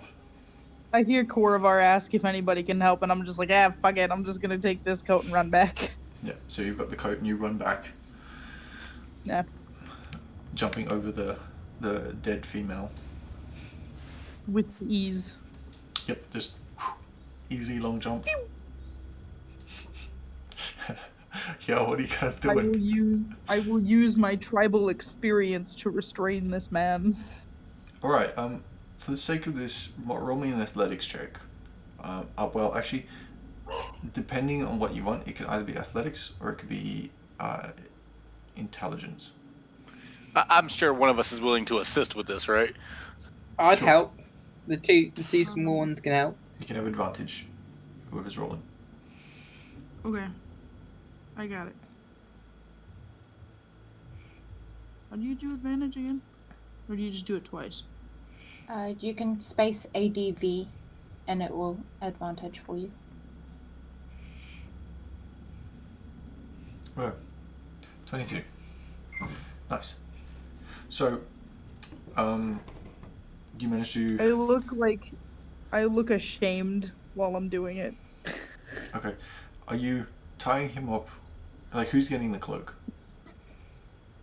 I'm gonna put the cloak on him, and then I'm gonna hog tie the guy.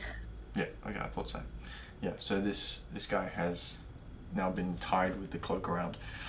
At this stage, you hear the of guards starting to arrive.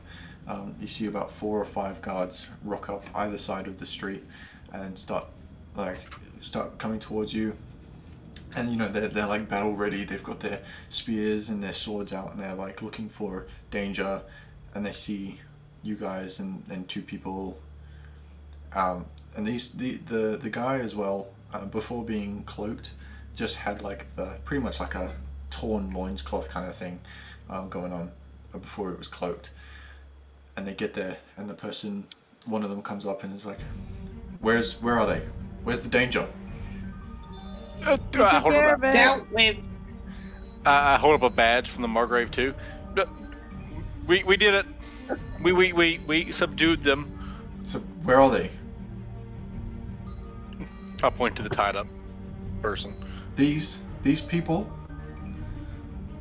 Well, Yeah, they were. to be fair, like 30 seconds ago, these were dogs.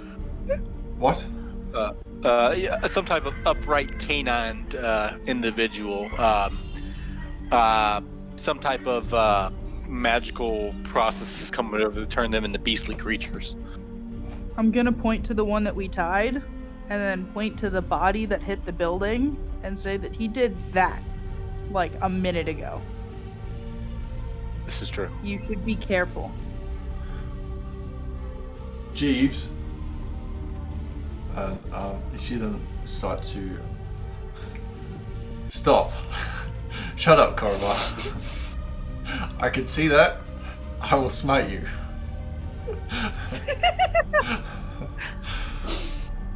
He looks back at Jeeves, and he comes up and the people who be closest would be actually Korva and Fish. You hear whispering of them saying, "It's happened again. We can't let this keep happening. I don't know why it's happening." Do I hear again? Do I hear this? Fish and Korva, you hear this. Oh, sorry. I would like to ask Jeeves. What's happening again? What is it? Again? We've only helped once. I didn't do this. No. Apparently this has happened previously. What's happening again? So let me just turn this meeting down a little bit. Jeeves, I've given you an inquiry. You are obligated to respond. So, as your interruption, they kind of like look at you, look at each other, and well, you've obviously been assigned by the Margrave to do something. This has become a frequent occurrence. This is now the 3rd attack, whatever this is, in the city in this week alone. We're not sure of the cause, and to be honest, we don't really have any leads. It happens sporadically, different places, different times. There's no common denominator. It's all different people. The last batch there were 3, what were they again? One was a human, one was a drow, and one was a dwarf, I think. I'm going to plop right up to the guard, who's apparently called Jeeves, and be like, should probably hurry. That one's about to wake up, as I point to the one that I hog-tied. Yeah, this is actually true. It has about 20 seconds left. Magical enchantment of sleep upon it. It did, like I said, you might want to be watchful because physical attacks did nothing. Magic seemed to work. We know. Our weapons have been silvered. We've learnt that silvered weapons and magic can only harm these things. They don't seem to take any form of normal damage. It's just peculiar. I've never seen this before. Yeah, yes, it he's is about weird. to wake up. If y'all want to see the take body him start for twitching. information, we have a job to do if you guys want to take him. Which, by the way, speaking of jobs, will we be compensated for helping out with this? I mean, we did risk life and limb for this. Ooh, I like money. Your conversation with the Margrave should have covered that. Very true. Jeeves, and what's your name? Kieran. Kieran. Okay, we will reference you two when we talk to the Margrave. Sure. In the meantime, they look over to the body that's now starting to wake up. Its eyes sort of flutter. And the male becomes conscious. And he sort of... I guess he's still being held by Basha. They're sort of just like arm locked there. Hog-tied. Like, Ankles to wrists. what? What's going on? I just put my finger to his forehead and go, shh, as I cast sleep again. Just passes out again. All right, do you are you requiring me to roll that, or? No. Okay. You had 5 hit points left. Hey, Koravar. I think that we should leave this in Jeeves's very capable hands and get back to our main job because I want to get paid. No, I agree. I just wanted to make sure he was incapacitated. I don't want whatever's affecting him affect these two. And I'll be referencing that and the 3 spells I cast to the Margrave with your names. So he's asleep for the next minute. He's all yours. Korva, as a note, just before that, when you cast sleep again, roll me a perception check. Perception check.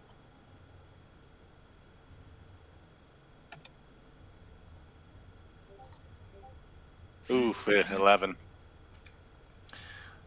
Do you notice when you go to cast sleep that there's you don't notice much in the brief interaction there, but you do notice that the eyes are very bloodshot, and it doesn't ring a bell initially as to any questions like why and how and that kind of stuff. You just remember noticing that the eyes were bloodshot, and you go on to that whatever you said to the guard. At which point they kind of enclose on this person, and 2 of the guards come around Bashra's side to grab the arms of this guy who's asleep, and they kind of like they're looking nervous towards you, Bashra, but they kind of like look at you expectantly to like let go. Drop it. I don't think he's there right now. Normally you have to give him something in exchange for that. I'll drop him. Okay, so you let go, and they sort of pick him up and sort of drag him off. They look at Jeeves and Kieran look at the one on the floor. Well, I guess that's another casualty. Although I have to say, you've done well to keep this one alive. We haven't been able to keep any of them alive yet. And you should mention it to the Margrave. Hey, what is it with this guy? I just want to make a big impression. Right. Well, your service is noted, I'm sure. Now, Mr. Jeeves, sir, I have a question. yes? Does this have anything to do with your serious local drug problem? I don't understand the question. How are they related? Well, I don't know what the drugs do. Is this what they do? Because, damn, that's some scary I've never seen shit. a drug do this before. Okay, just making sure. Sure. Thanks for your help, but I think we can take the rest of it from here. And I'm gonna start walking towards the barracks. He just looks super confused. In my little ball gown. And he looks to Kieran, and Kieran's just like... I whispered to Caravar, if that's what... I mean, we could always test if that's what the drugs do. I look over at Basha immediately. Basha immediately vomits. Okay, that's interesting. And Takbo, are you volunteering? Oh, I want. Well, I'm throwing out. Bashra, are you okay? Yeah, so Basha, you suddenly feel like this super feeling of like unwell and just really, really like stomach hurt, and your instinctual reaction is to vomit. Okay. Do I feel better after I throw up? At first, no, but after a couple moments of just sort of breathing in and out, yeah, I feel better. So Adamus and Cal are going to run over to him. If it's still cool that I'm doing Cal. Yeah. She can cast Lesser Restoration on him, and I'll cast Cure Wounds. Okay. Remind me of Lesser Restoration. Okay. For Blindness, stunned. It's the lesser conditions.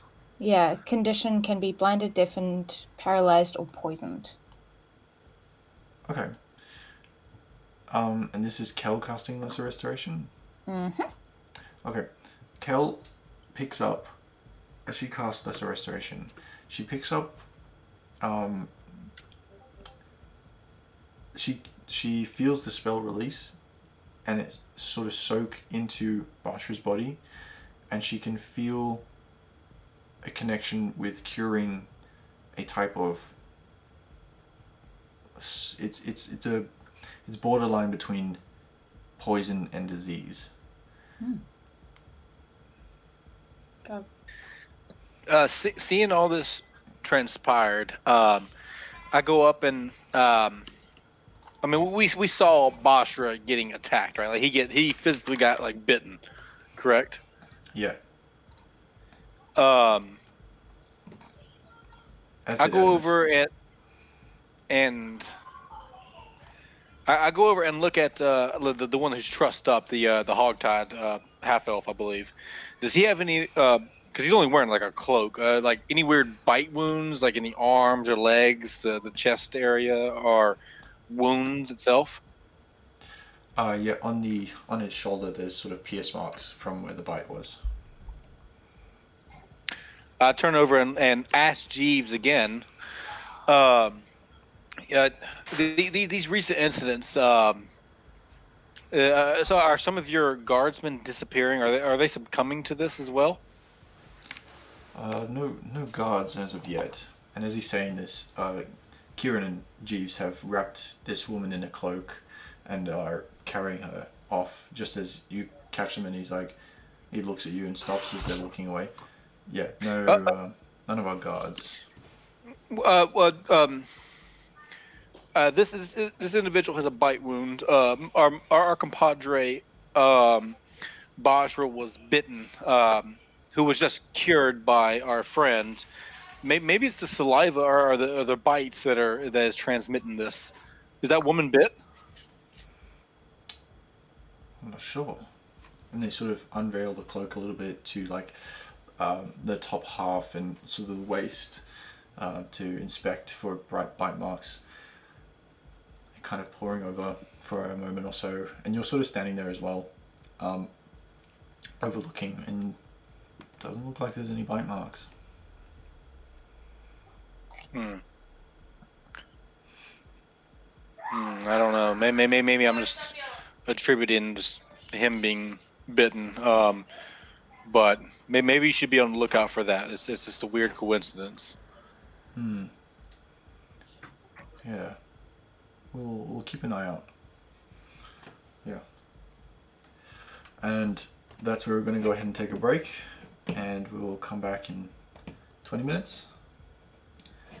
See you guys soon. Alright, welcome back. So, we've had our break. We need to get back into it. So, yeah, you guys are leaving off. Jeeves and Kieran are taking the woman away. The other guards are filtering out, just kind of keeping an eye out, looking out for other individuals, and you guys are left where you are at the moment. Where do you want to go? What do you want to do? Who do you want to speak to? I believe was already headed towards the barracks again. Yeah. Right. Yeah. So you guys are just yeah. Taking my sweet time. Head on over, just like mending the bite mark. as he goes. Okay. Easy enough done. You heal the slight dents in the armor there. The rest of you, all of you, start making your way back to the barracks. I do start just on the way. I start bombarding Barsha with a lot of questions. Do you feel any differently, or are you feeling more hairy? Are you getting hairy in weird places? Are you developing bad breath? Are your eyes changing color? Do you have ears now? Just a lot of weird questions.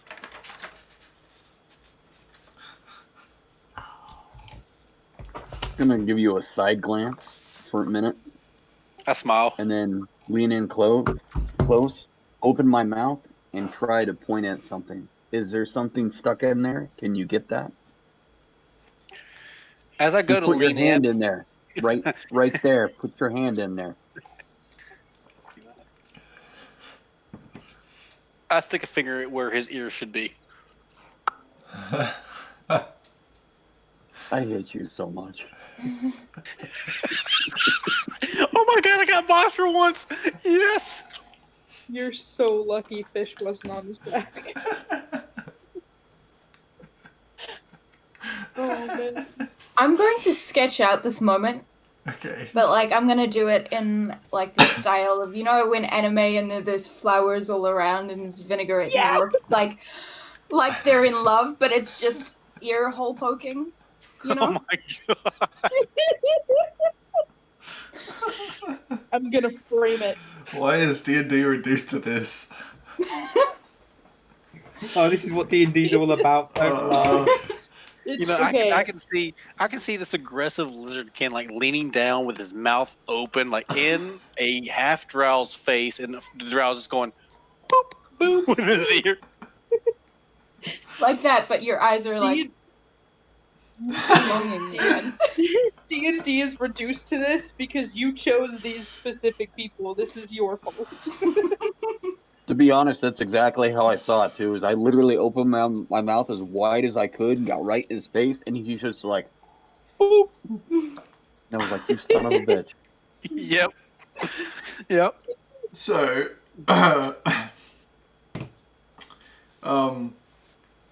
yeah, you guys make your way back to the barracks. On the way, while you are walking, Plink perks up and says, I think that I should head off. I think I may have made a mistake.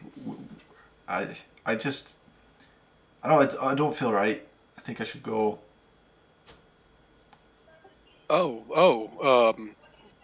Well, I'm sorry to hear that. Would you like your hat back? No, you can keep the hat. But you got some stuff on the chicken there. Come here. The chicken waddles up and he starts offloading the stuff that you guys had put on, mostly Takbo's stuff. Gives it all back, and well, it has been quite fun hanging out with you guys, and if I see you in the future, then I'd be more than happy to have a drink with you all. But I think for now I've got to go my own way. Understandable. I'm I gonna wish you the best in your future. Thank you, little man. Cole, Takbo holds out his hand to shake Plink's. He takes it and shakes your hand as well. It was good to meet you all. A small one's got to stick together, and I kind of nod to Fish as well. Yeah, that they do. I'm gonna hug the chicken and get in real close, and I'm gonna whisper to the chicken, "Give him hell." The chicken's sort of like.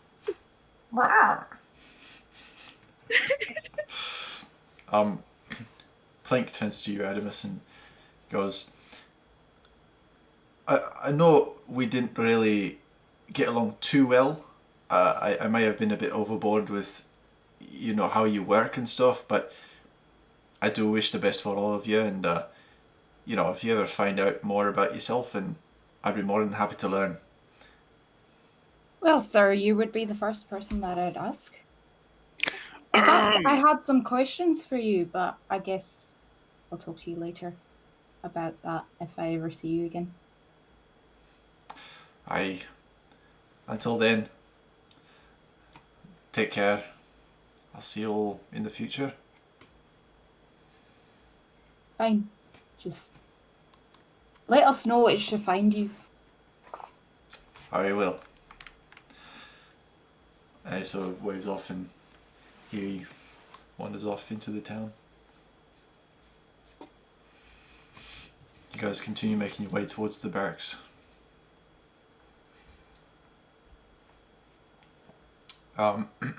It takes you, 10 minutes, because it wasn't that far from where you guys were at the barracks. And you get to the front door. Some of the guards there's more guards sort of hanging around outside, just keeping an eye on things from the recent disturbance. They see you and give you a nod as you make your way to the door. You go in. Inside, it's very much just like any old barrack that you've seen. We've got the reception sort of style, where there's someone sitting down behind it, just acknowledging people coming through, answering questions, directing you.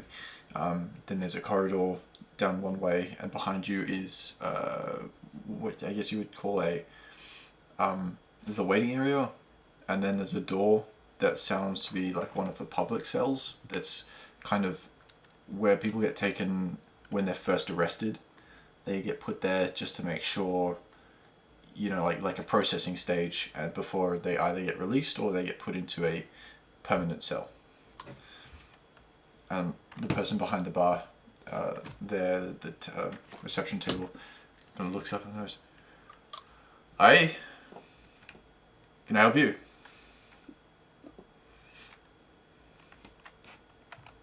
What was the name of the guy we were looking for? Maxwell, I believe. Yes, we are looking for the guardsman captain, Maxwell. We're sent here. I hold the badge out and kind of flash it around. We're sent here by the Margrave.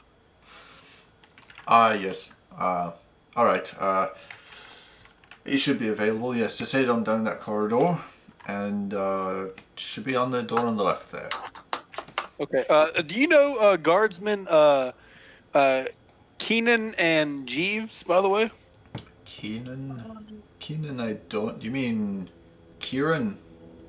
Kieran, yeah, I'm sorry. Speak a different language, I'm sorry. I mess up names. Jeeves. Do you know them? Jeeves, I know well. Kieran, he's around, yeah. Why? No, I just want to say, we just assisted them, and you should probably ask Jeeves about the assistance we just gave them not too long ago. Is this in relation to a case? Some type of humanoid wolf type creature thing. We just helped them out. They should actually be on their way somewhere with a captive that we helped put down. I just want to let you know that if they're not on their way, that we did help them out. They'd be... another one, huh? Yeah, they'd be heading to the infirmary. Oh, okay. I didn't know. I just assumed you would ask Jeeves and get every answer that you wanted. Yeah, we'll get onto it, don't you worry. In the meantime, Maxwell is down there. You should start giving him disadvantage for every time he repeats that. Or for those of you playing at home, it's a drinking game. Slowly my sanity gets drained with every time. Wisdom saving throw every time he says it. I'm well ahead of you. Is Caravel just going to try and sleep with everyone in this campaign? This is just a long distance relationship that we've got going on. We incorporate it somehow. Every game, every fucking session. Mate, to be honest, I wouldn't be, chatting up everyone and cheating on my dragon, to be fair. Because she might be angry. Oh, man. I mean, dragons have feelings too. I'm gonna Dragons do have plop feelings. off towards. I'm gonna plop Maybe off she's towards an Maxwell's open office. relationship. You never know. Alright, Kai. The dragon. Sorry, Fish. She'll- Yeah, this goblin in a hasn't, ball gown is just gonna walk towards Maxwell's Okay. office. Okay, she hasn't responded amicably toward the relationship yet. I mean, so I don't know where we stand. So I'm playing the field. We're moving towards You're her booty Maxwell's call. office. Worst things to be. Fish opens the door to Maxwell's office. There's this silence that falls over you guys as you sort of like finish off your bout. And there's it's a small room, you know, it's not very large, it's maybe 15 by 20 feet wide, and there's bookshelves and cupboards, and then at the very end, with a window that has bars in it, that's letting in the sunshine from the afternoon, there's sitting there a very stocky, well-built dwarf figure with very thick brown beard that has a very bushy mustache as well. He's sort of in the middle of notes and he looks up. Yes. Hello. What can I do for you? I am Fish, and my friends and I have been sent by the Margrave to fix your drug problem. But we need more information. We heard you had it. This is correct. Can And I I see point some to the little pin identification, next to my please? bumblebee. Can I see some identification, please? I point to the pin next to my bumblebee. Come in. Take a seat. I will go and I will stand on the chair, so I am actually face to face with this guy. There's 2 chairs in front of his desk. Other than that, everyone else has to stand. As you all make your way into the room, he says, "Close the door." You guys shut the door. Instead of standing, I go over, I sit on his desk and go, "Oh, Mr. Sheffield." No, I don't actually do that. I've been watching a lot of Nanny recently, so. There's already one in Have the you seen the party. nanny? Let's The not make it best. 2. Whoa. So You know what you did. he puts his pen down, folds his hands over, looks at all of you and says, "So, you're here about a drug problem." Well, no, to be honest, we're actually here about an undead problem. We just had to deal with the drug problem first, apparently. I assume this is a proving of worth. So this has happened That's the before, one. but yes. The Margrave herself likes to hire only those that she deems worthy for tasks. She likes to keep her reputation at her standards. Well, we've already helped her with one case, so what's another? Do you know where we can find the head of this stupid trade? Or at least a lead? I've got some questions. Let's see what you have to say then. Do the either the partakers of this drug or the dealers have a name for it? I believe the most common used one is Sood. It's a hallucinogenic drug that tends to make people go a little bit strange. Generally, used in the correct dosage, which can be difficult, is quite, I've heard, pleasant experience. It heightens the senses, it creates vivid imaginary things that people can interact with. However, taken in unstable or dangerous doses, people tend to get manic, aggressive, and in some cases they fall catatonic. Right. I'm sorry, I didn't quite catch that name for the drug. Sood. okay. Suude. Sood. Okay. Now, does this seem to be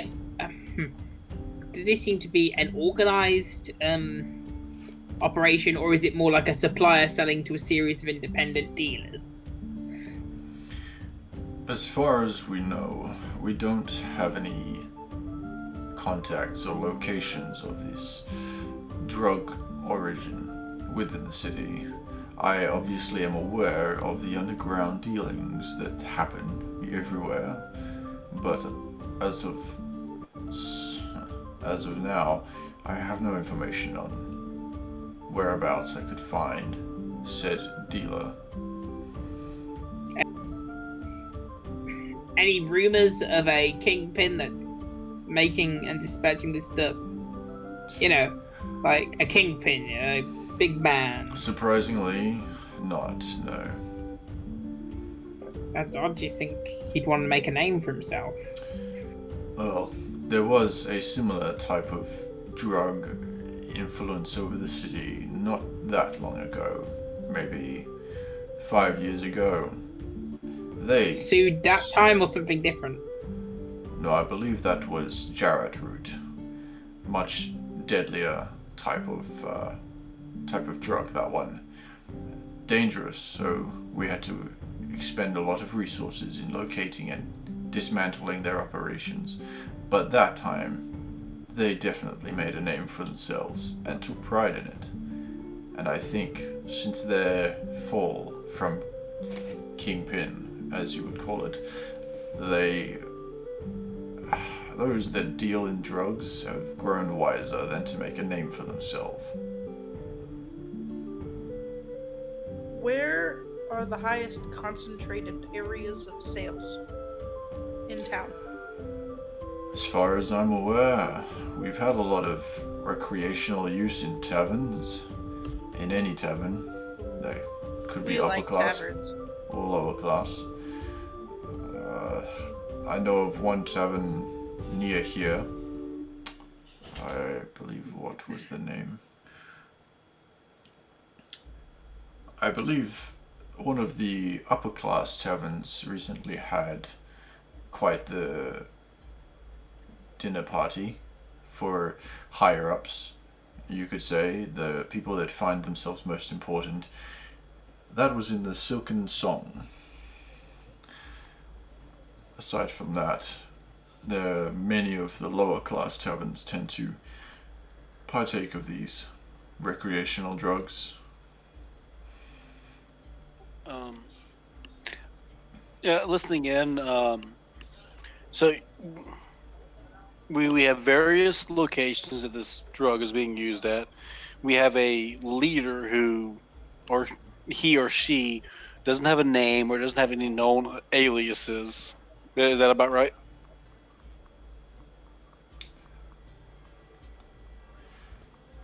Looking back on my sources, I believe so. What about any known aliases? No, honey. Aliases.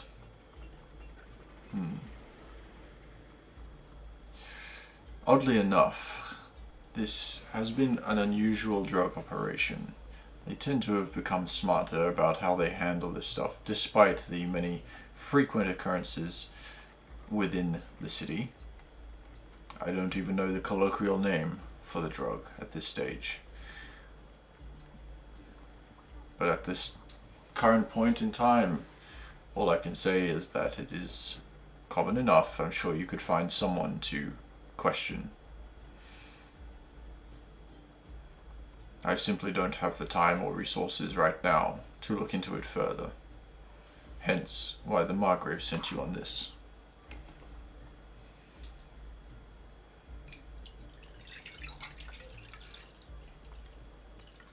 I mean, and I'm gonna look over at the rest of the party. I think we have enough to start.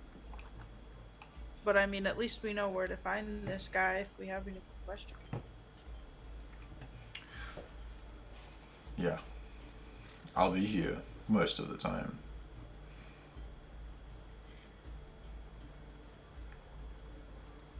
If I were you, I'd either start in taverns or I'd start underground. That tends to be where their folk hang out.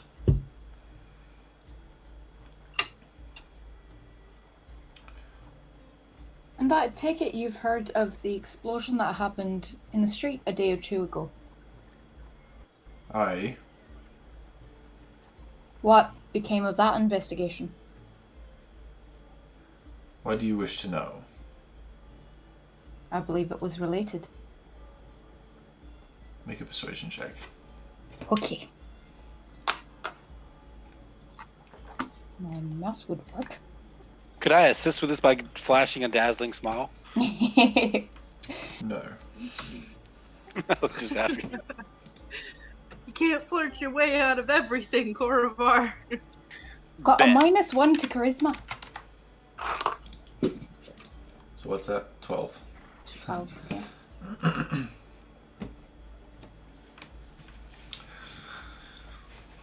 The investigation has been underway, and we are still looking into the matter.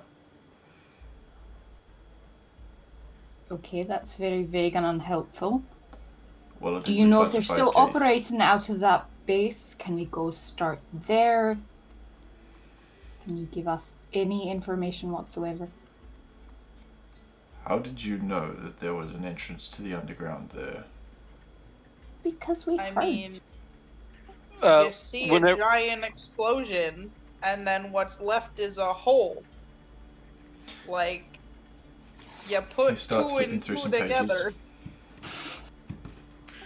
Well, You know, Well, that- it's funny. I don't recall anybody, including my guards, noting your presence in that area. Okay, do you see how small I am? It's a skill. Right. I too Well, am the- I tiny. followed these guys for weeks before they saw me. well, guard captain, and let's be fair. Westruun, however large it is still small by comparisons. Word does travel. Even the most tight-lipped of guards can still pass information in the throes of passion. I mean, you know this as well. Fish, make me a deception check with disadvantage. Yay! I'm so good at these guys. Mhm. Did you add your +1 from your B, buddy? Yeah, that made me go from a 0 to a 1. Oh.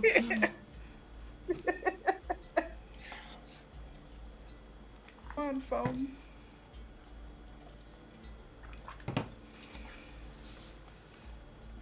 Doing. Okay.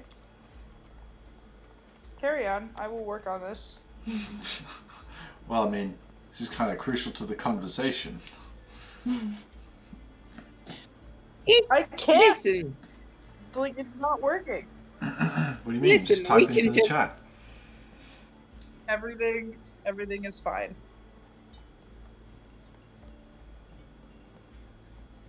Can you It's just typing. use your keyboard?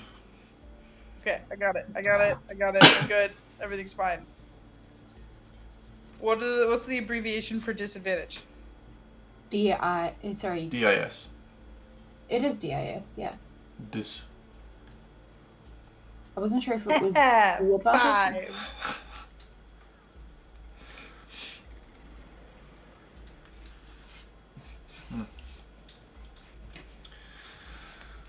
To be fair, though, I was telling the truth about following them for weeks before they found me.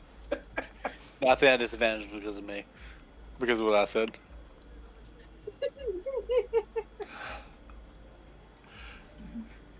Five. So, am I to believe that a random assortment of individuals, such as yourself, happen to know this entrance in particular, and happen to be put on a case to finding the source of the problem, assisting the guards of the city, just by chance? Yes. I know. Not random. Grummeling. I mean, we were contracted by the Margrave specifically for this, and your guards have had no knowledge of us being there at the scene. So And you maybe can we see are good my at our job. suspicion. maybe we're just good at our I job. mean, do you want help with this or no? Because I think as of right now, we're on the same side. And once again, I point to the badge from the Margrave. We're doing our job, and she sent us to you because she said you were going to be helpful. So far, not that helpful. I'd watch your I tone don't if I were think the you. Margrave is a liar. So, She may have put you on this quest, I but mean, I I'm a still have the goblin. I'm authority already to put looked you down in on jail. this town. So I would watch your tone. Gentlemen, let's just calm down. And Tack bubbles out like his flask of ale that's in his bag. Is like, how about we just kind of have a drink and start over this conversation? He puts his hands on his desk and stands up behind his desk and leaves his fingertips resting on his desk and looks at you all. Our conversation here is completed. You will continue your search for the problem of this drug, but one wrong move and I will lock you up. Make no mistake of that. I don't care who you work for. This is my city, and I run the jail. Now leave my office. Now. I'm gone. I'm not dealing with this shit. I kind of go to Fish and put my arm around Fish and like, you okay? I just want to throw out there real fast. We did assist your I guards. hate racism. We did assist your guards with a bipedal wolf problem earlier, and are trying to help out with the drug problem, and trying to help out with the city's undead problem. But just want to let you know we are on the same tide. And if you are at the bar later, I would like to buy you a drink, just to kind of I'm going to give you 4 seconds to leave my office. That's a good idea. Before I throw you behind bars. 4. I don't want that. 3. I'm out. You guys leave the office. And he slams the door shut. No wonder this place has so many freaking problems. If they just lock up anybody trying to help them, Jesus. Is it just me, or is he kind of pent up and uptight? Well, maybe you can help him release some tension there, Borovar. I don't really think I want to. He was kind of, he was. I don't know. No, I'm good. Not my type. He's probably nobody's type. That's probably why he's got so much pent up anger and frustration. You're right. That is probably the problem. For you're very in tuned with things. Well, I learn from the best, sir. Now you're just making me blush.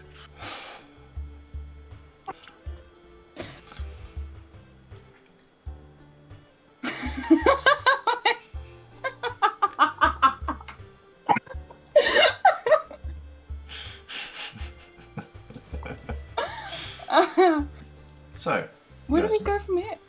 You guys go to the reception.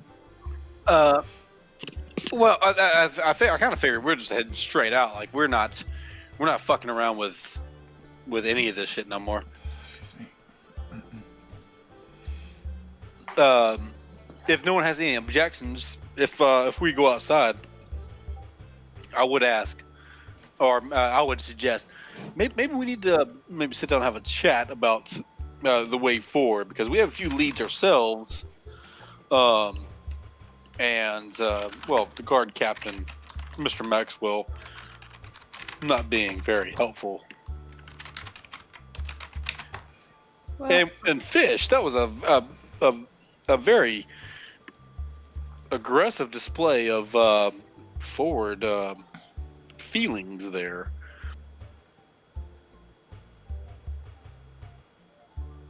I can tell you're still pissed off, Fish. I'll leave you to it.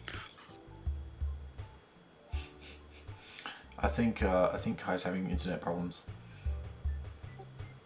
yeah. I know, out of character. I kind of figured that. I'm just kind of playing this up now. I am. Yeah. Probably is still pissed though. Doesn't want to talk. Yeah. Fish. I don't Fish is even know pissed. if you guys It's okay. can hear me. We can. We can now. Okay. Just kind of look at Korovar really pissed, and I just say, yeah, I hate racists. And I just make fine. a fist.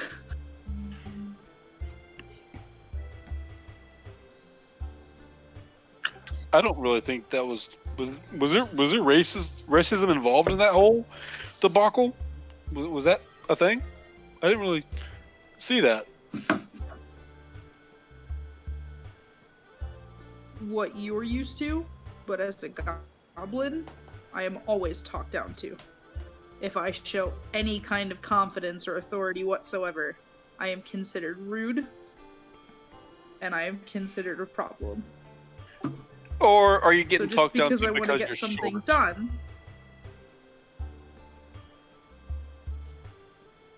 What's that supposed to mean?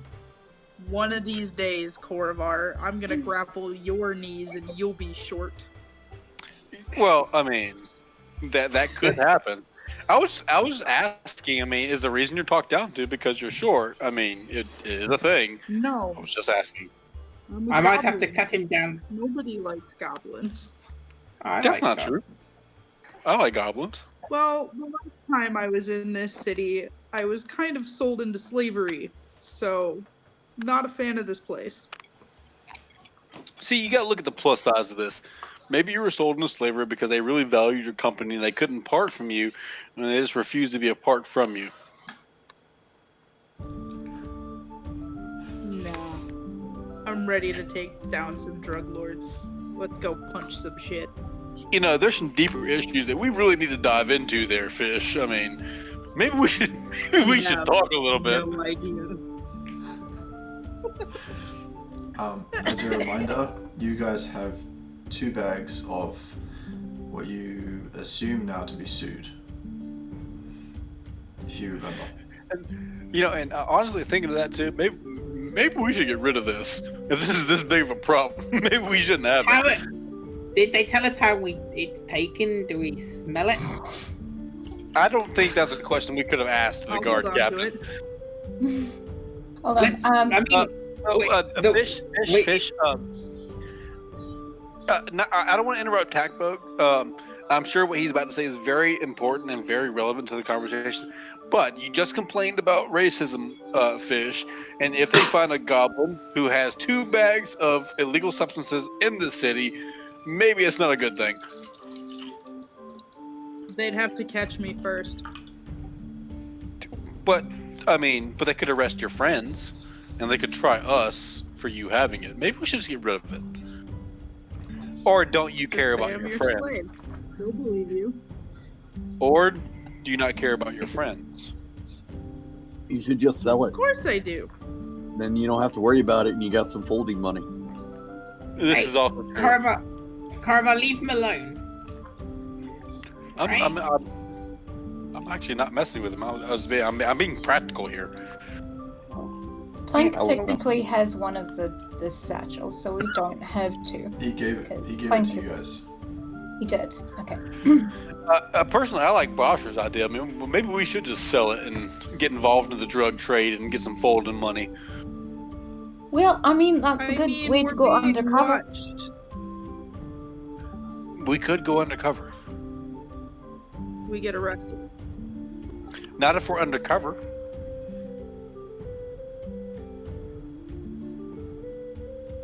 Infiltration 101. Yes. According to the books I've read. you know, I don't think these are books anymore. I think you're having first-hand knowledge. But no. Why don't we just go and shake down the 3 individuals that we shaken down the other day? The ones we stole the bags from in the first place. That's actually a good idea. I mean, if we're gonna check the same entrance, if we're gonna check out the same entrance that we blew up, we should scout it first because it's probably guarded at this point. No. No. Remember, we blew up one entrance, but we came out a different one. Let's go in the reverse way. Let's go in the back door. Should still be careful because they might have checked it out by now and they might know about it. Oh no, I agree. Let's be careful when we go in the back door. But I mean, maybe we can go in through that way, and we can find these or similar Rastafarians, ruffians, bad guys, ne'er-do-wells, if you will, and shake them down and ask them, point me to your leader.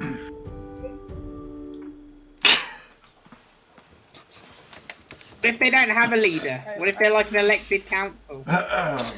Then we kill them and plant the I mean, suit on so- them and This be is way gone. too much thinking. I have an idea. Okay, to simplify all of this, out of character, because we don't know about it in character, but Rain has these guys working for Trixie. So Trixie could just take care of this for us. Listen, Well, no, yeah, everything's said in character. Everything in game is in character. So I'm just kind of throwing out things from Corvar's point of view.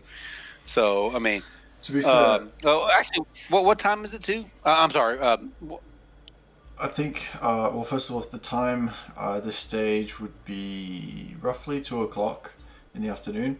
And I think that Trixie would probably mention something to do with,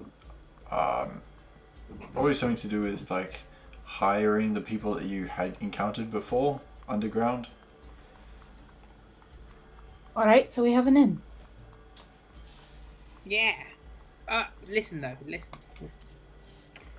If we want to catch drug dealers, we might have to act like drug dealers. What do drug dealers do? They take Do drugs. I am right there with you, Tacbo. Are you volunteering? Because I mean, Okay. Before we do anything, if we are considering getting involved in this drug trade, we should inform the Margrave that that is what we are doing, so we don't get arrested for being drug dealers.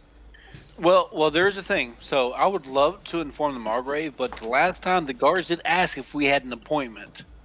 So I think we kind of got through because we were there soliciting for a job or applying for a job. But I don't know if that's going to be the case this time. So Then why don't we ask to speak with Julianne? I don't think we need an appointment to speak with her. I could take care of that. I mean, I could take lead on that. Of That's course not you what I could meant. take. Of course you could take care of it. I don't know what you mean. I'm going to go have a conversation with her. I can I'm do gonna- this. I'm gonna look to Fish and like, has he always tried to fuck everyone? I heard. Okay, one, I heard that. Two, I'm not trying to fuck everyone. Three, the last person I fucked died. So I mean,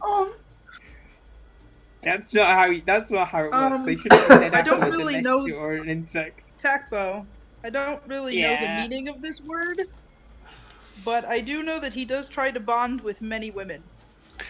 What about okay, a there's few some men by the looks of it?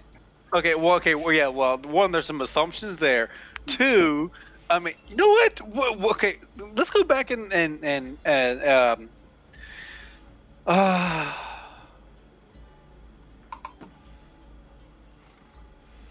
That's what she said. now it's not the time, Everybody's Adamus. talking. I'm gonna take Flink's bag of soup. Hey, wait, You gonna what? what are you doing with You that? mean like take it or like take it? Tell me I what mean- you mean by take. The whole bag, I'm stealing it. I'm not about to take drugs in the middle of the street in broad daylight. I mean, we're fine. I'm just getting taking the grip with bag. you. If you hand him a bag, it'll be fine. I mean, we literally just walked out of the prison. I think we're good. No, The little pouch that it's all in, and I'm gonna stick it So- inside my dress.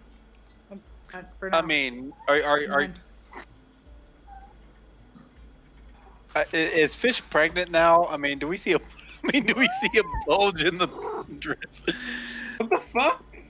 He's a dude. No, I just have one boob. That Nice works. bags. You're right. I picked the wrong time to clue into that conversation. Right. Wait, what? Corvar, how long have you been left alone? I mean, the fact that I'm alone has nothing to do with that conversation. I hope not. He's more dangerous in groups.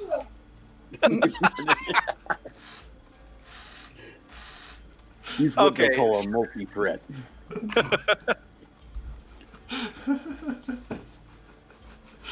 Oh, cat. To one of the locations that was mentioned before. What, sorry?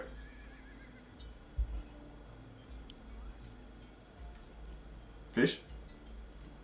Before as a place to get started. You're heading there? Fuck my life. No. We're not heading anywhere. Maybe we should, like, all innuisms and jokings aside, I mean, maybe we should sit down and actually, like, develop a game plan, because we do have a lot of avenues in front of us, and there are a lot of unknowns. So maybe we should sit down and actually like talk about that first. Okay. Like what? Well, I mean, like we can use Trixie with her previous engagements. We can go in through the entrances we found for the Thieves Guild, I believe. We can go undercover, do a sting operation. There are quite a few ways we can go about this, and I mean, I can go and try to ask Julianne for more information, or try to get into the Margrave to sanction certain things. There's a lot of avenues in front of us, and I want all of us to be on the same page to agree on a course of action before we just willy-nilly go, pardon the pun, but bend someone over.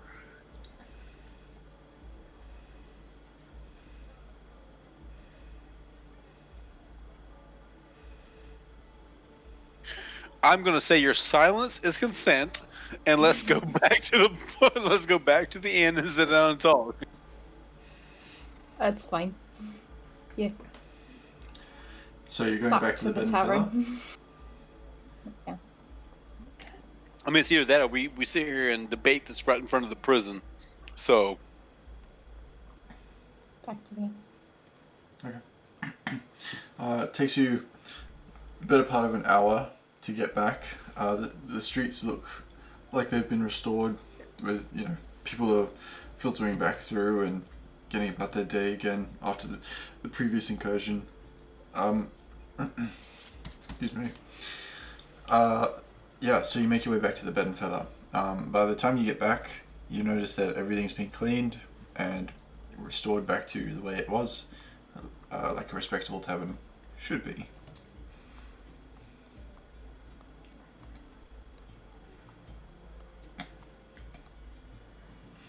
I guess asked for a little, like a table or two to be pushed together over in the corner, and just asked for like some I guess a few flagons of water, and just kind of, all right, let's figure out what the plan is, because we also have to factor in Adamus. You have an item being made, and I still need to go to Gilmore's tomorrow as well. Aye. So, would you prefer to do that after then? Instead of now? Well, it depends on what everyone wants to do. I mean, I don't... I feel like this diving into the criminal Underdark is probably a multi-day affair. And I would very much like to go and get my name out there for my spell.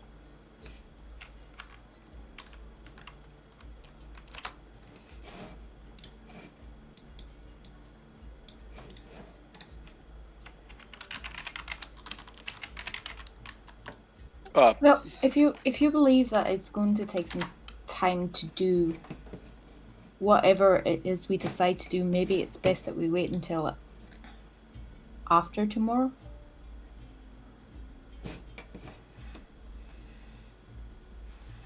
We can still do some recon. Like Fish should scout out the previous place, all the rest of that, before the day's over. and I agree. Because I haven't traveled with everyone here the last few 10 days, last few weeks. I love every one of you, platonically. I love every one of you. But this chance at Gilmore's tomorrow means a lot to me. Getting my name out there. I'm going there tomorrow morning, and I just want to make everyone aware of that I would love to help out with this, but Gilmore's tomorrow means more. That's fair.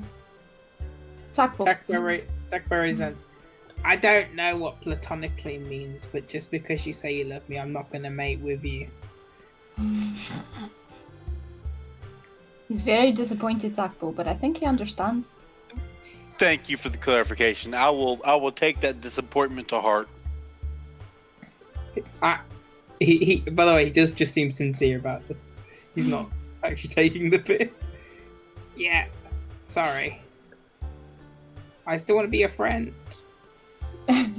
Just getting like Donna and the Doctor vibes. I just want to mate. You just want to mate. Well, you're not mating with me, sunshine.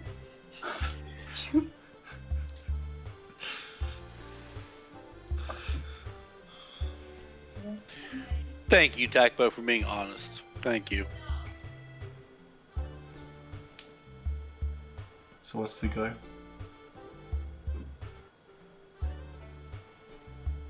If no one has any plans about this whole drug thingy, and you guys want to...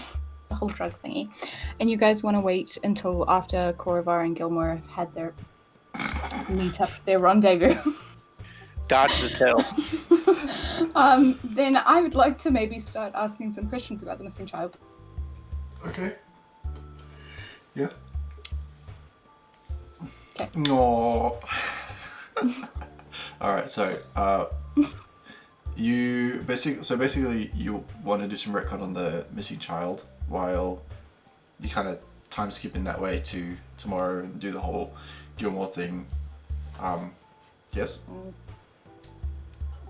Well, I mean, I'll be honest. Out of character, I'm looking for input from, for anything for some of the other members. Just any, suggestions or way forward or anything. I'm happy hunting children. That's easy enough. Want to sneak into another room with Takbo and try some food. They're slow. Okay. Should be easy. Okay. The small Yes. but mighty. Let's do it. So is that? I mean, is this like? Are they sneaking away like at the table? Like, hey, let's go to the room real fast. I just kind of like grab his wrist and run. Well, I mean, we were having a conversation. Okay. Talk later. I think they're gonna go main. Yeah, let him play. We'll be back in 30 seconds. Yeah. Well, from my understanding from Fish's input, he said any time between a couple minutes to a couple years, yes? That sounds exhausting. I did say that. That is the thing that I said. Waitress, I'd like some wine, please. But yeah, no, I'm gonna pull out the suit that I took from Clink, and I'm gonna take some suit with my buddy Takbo. So, where are you guys doing this? Time, buddy. Where are you guys doing this? I said I was gonna sneak back into one of our rooms. Okay. So, Korovar, the waitress brings out some wine. Thank you, God. You two go off into one of the rooms that you guys had previously rented, and you pull out the bag, and you guys sit there, and you stare at the bag. Both of you make me a history check.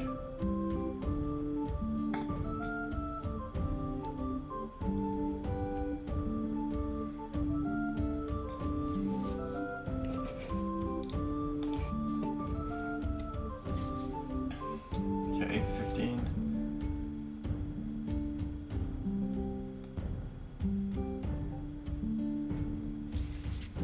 Natural 20. Alright.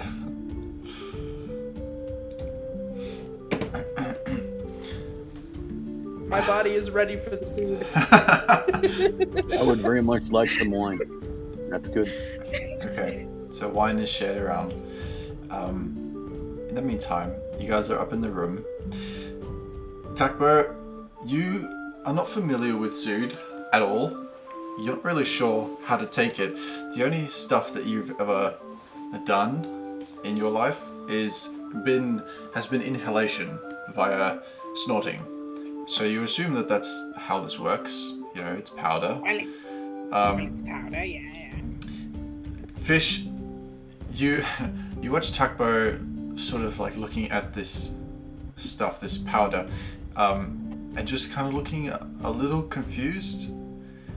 And you remember your time in your slavery from here, and you remember vague memories that you had suppressed before. They flash back in painful spikes about certain people that would take drugs, and in one instance you remember particularly them talking about some sort of hallucinogenic, and it was via the use of kind of like a small ceramic bowl that they would put the powder in, and they would burn it, and then they'd inhale the fumes. And you know, So hey, before we do anything, I lock the door. okay, lock the door. This powder, upon closer look, now that you've got it there and you're opening it and everything, it's got a very slight blue tinge to it.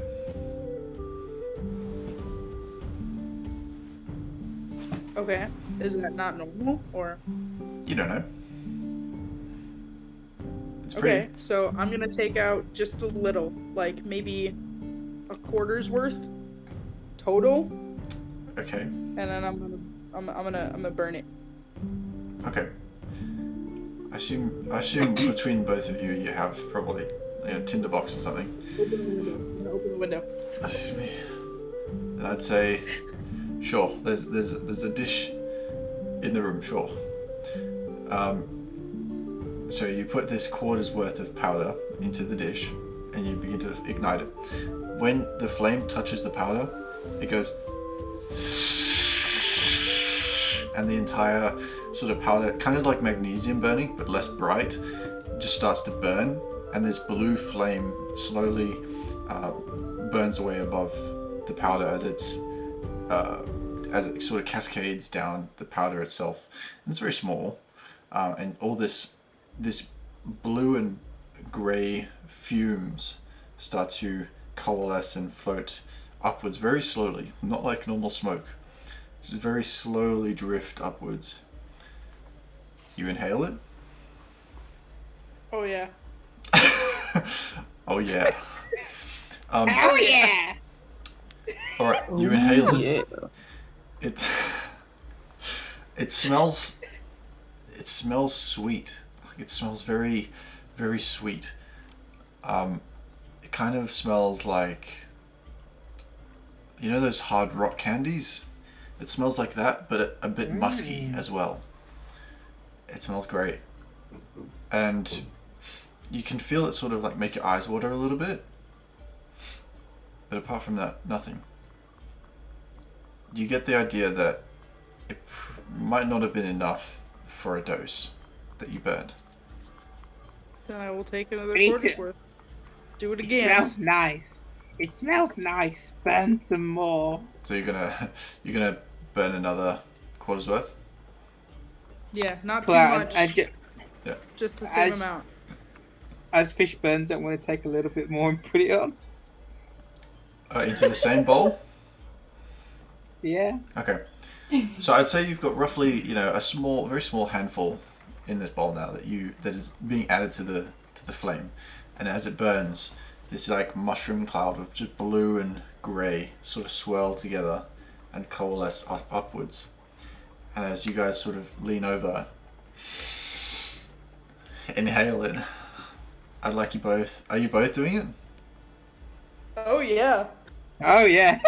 I'd like you both to make Constitution saving throws, please. As your eyes I don't begin to want it. water and go blurry from the water, and your senses start to like sway.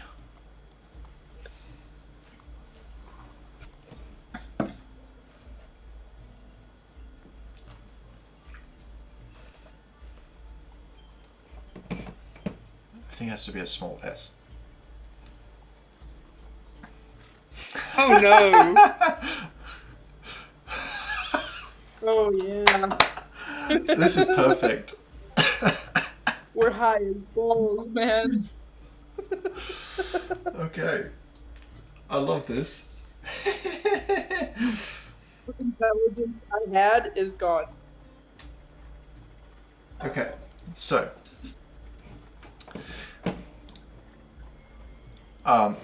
as you inhale this and your senses start getting blurred and your vision starts getting blurred from the water, and you're like basically crying now, like just water. You don't get the emotion, but you get this the water pouring down your face, and you start to feel really dizzy. And then all of a sudden, Takbo Kai turns into this like really small button that you would like put on a coat, and Fish Takbo turns into this like little imp like demon creature with wings, but like very chibi style, you know. And then you both pass Cute. out. You go unconscious. Well, good. I'm really glad I opened that window. I imagine he's just like Pac-Man's going, fuck, and then just falls. Yes, Yeah. Backbone This Fish is- are just gone. It's only for like for 10 seconds you saw this while your visions were all like getting messed up, and then you just fell unconscious. In the meanwhile, you guys are having some wine downstairs. Well, it's I'm very glad that you three have joined me for these very important strategic conversations.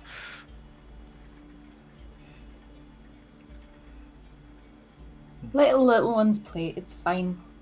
They will help with whatever it is we decide. Yep. You know what? You're right. I shouldn't be the one to judge. I should not be the one to judge anybody. Whew. So yeah. Bashra, I apologize for the whole finger in the ear thing earlier. I should have asked you first.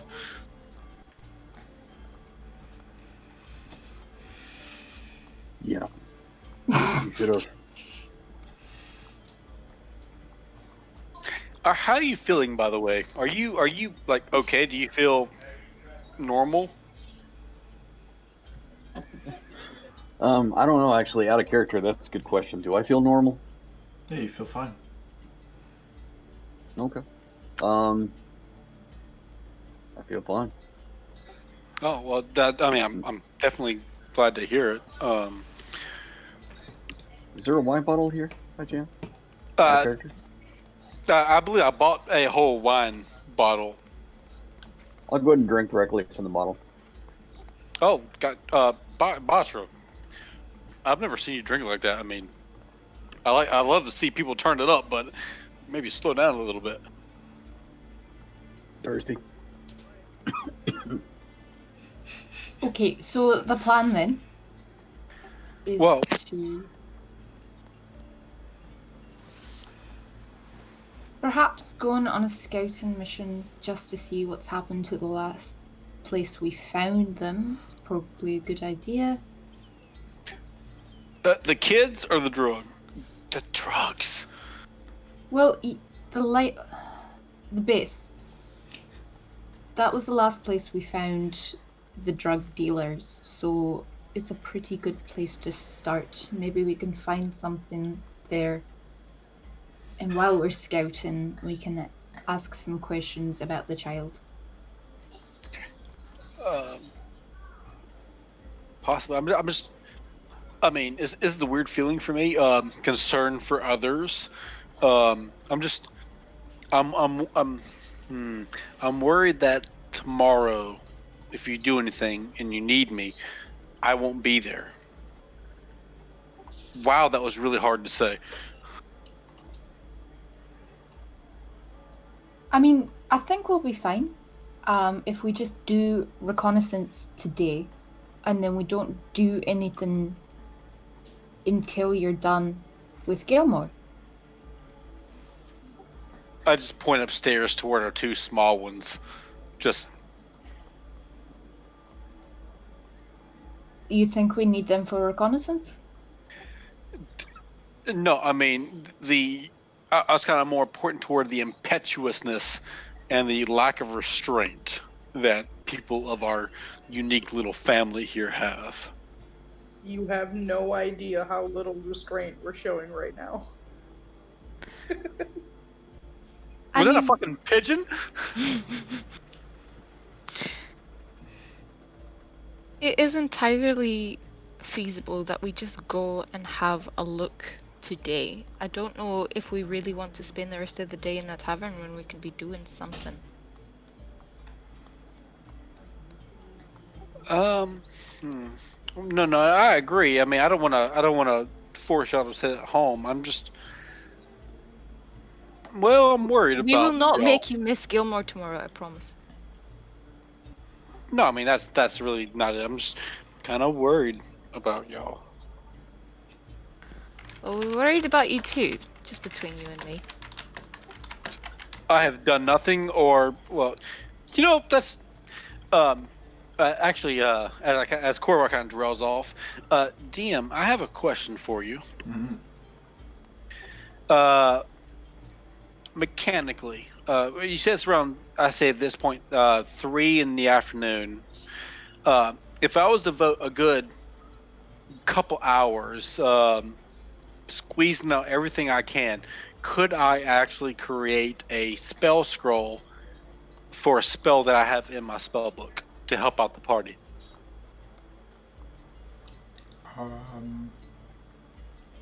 Spell scrolls. I'd have to look up the rulings on making spell scrolls again, but I think it should be possible.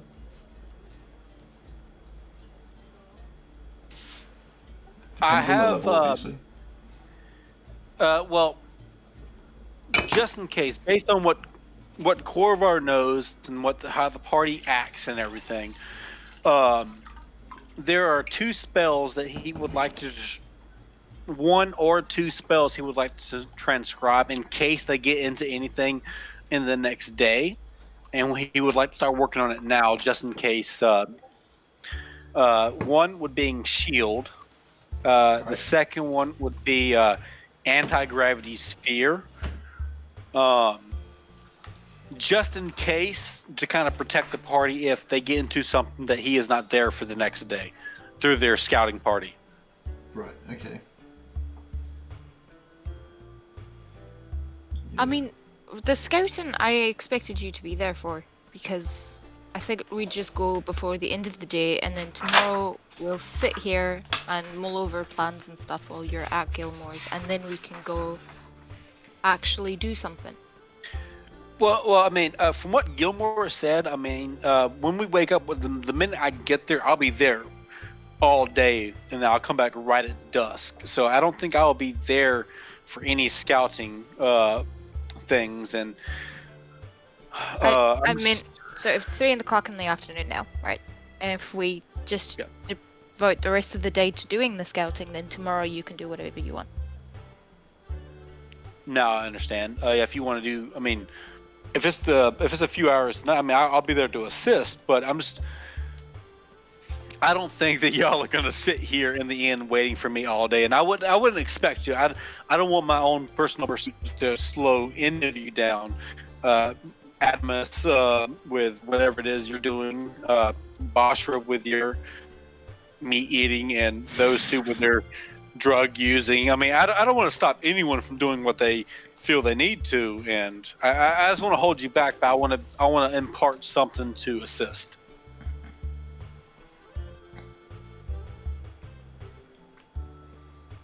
I don't think you're going to be holding us back.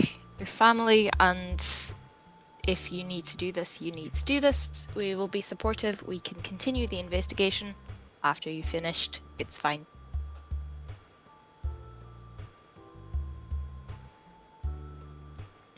Corva, it'll Could take you combine a the day. activities. It'll take you a full 8 hours to create a spell scroll of level of cantrip or level 1.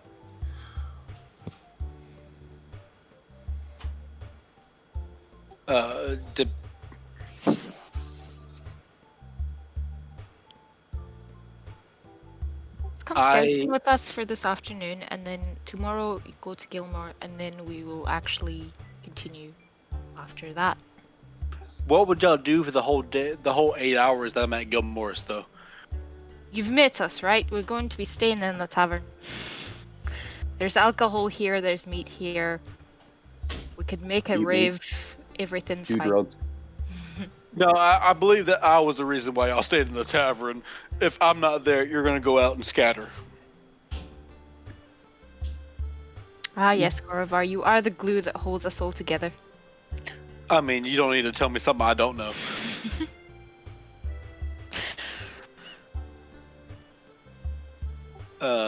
DM, I would like to, while we're talking and everything, I'll take the level of exhaustion. I'll stay up late. I will begin transcribing a spell scroll of a shield spell to give to the party tomorrow morning. Okay, what level is that? Level 1. Okay, so that will take you, the full 8 hours, and it'll cost you, I think it was... I have 79 gold, so I'm glad to spend every last bit of it. Let's check the rulings here. It'll cost you 25 gold pieces worth of materials. I spend it gladly. Sure. So yeah, you will take a point of exhaustion though. And unlike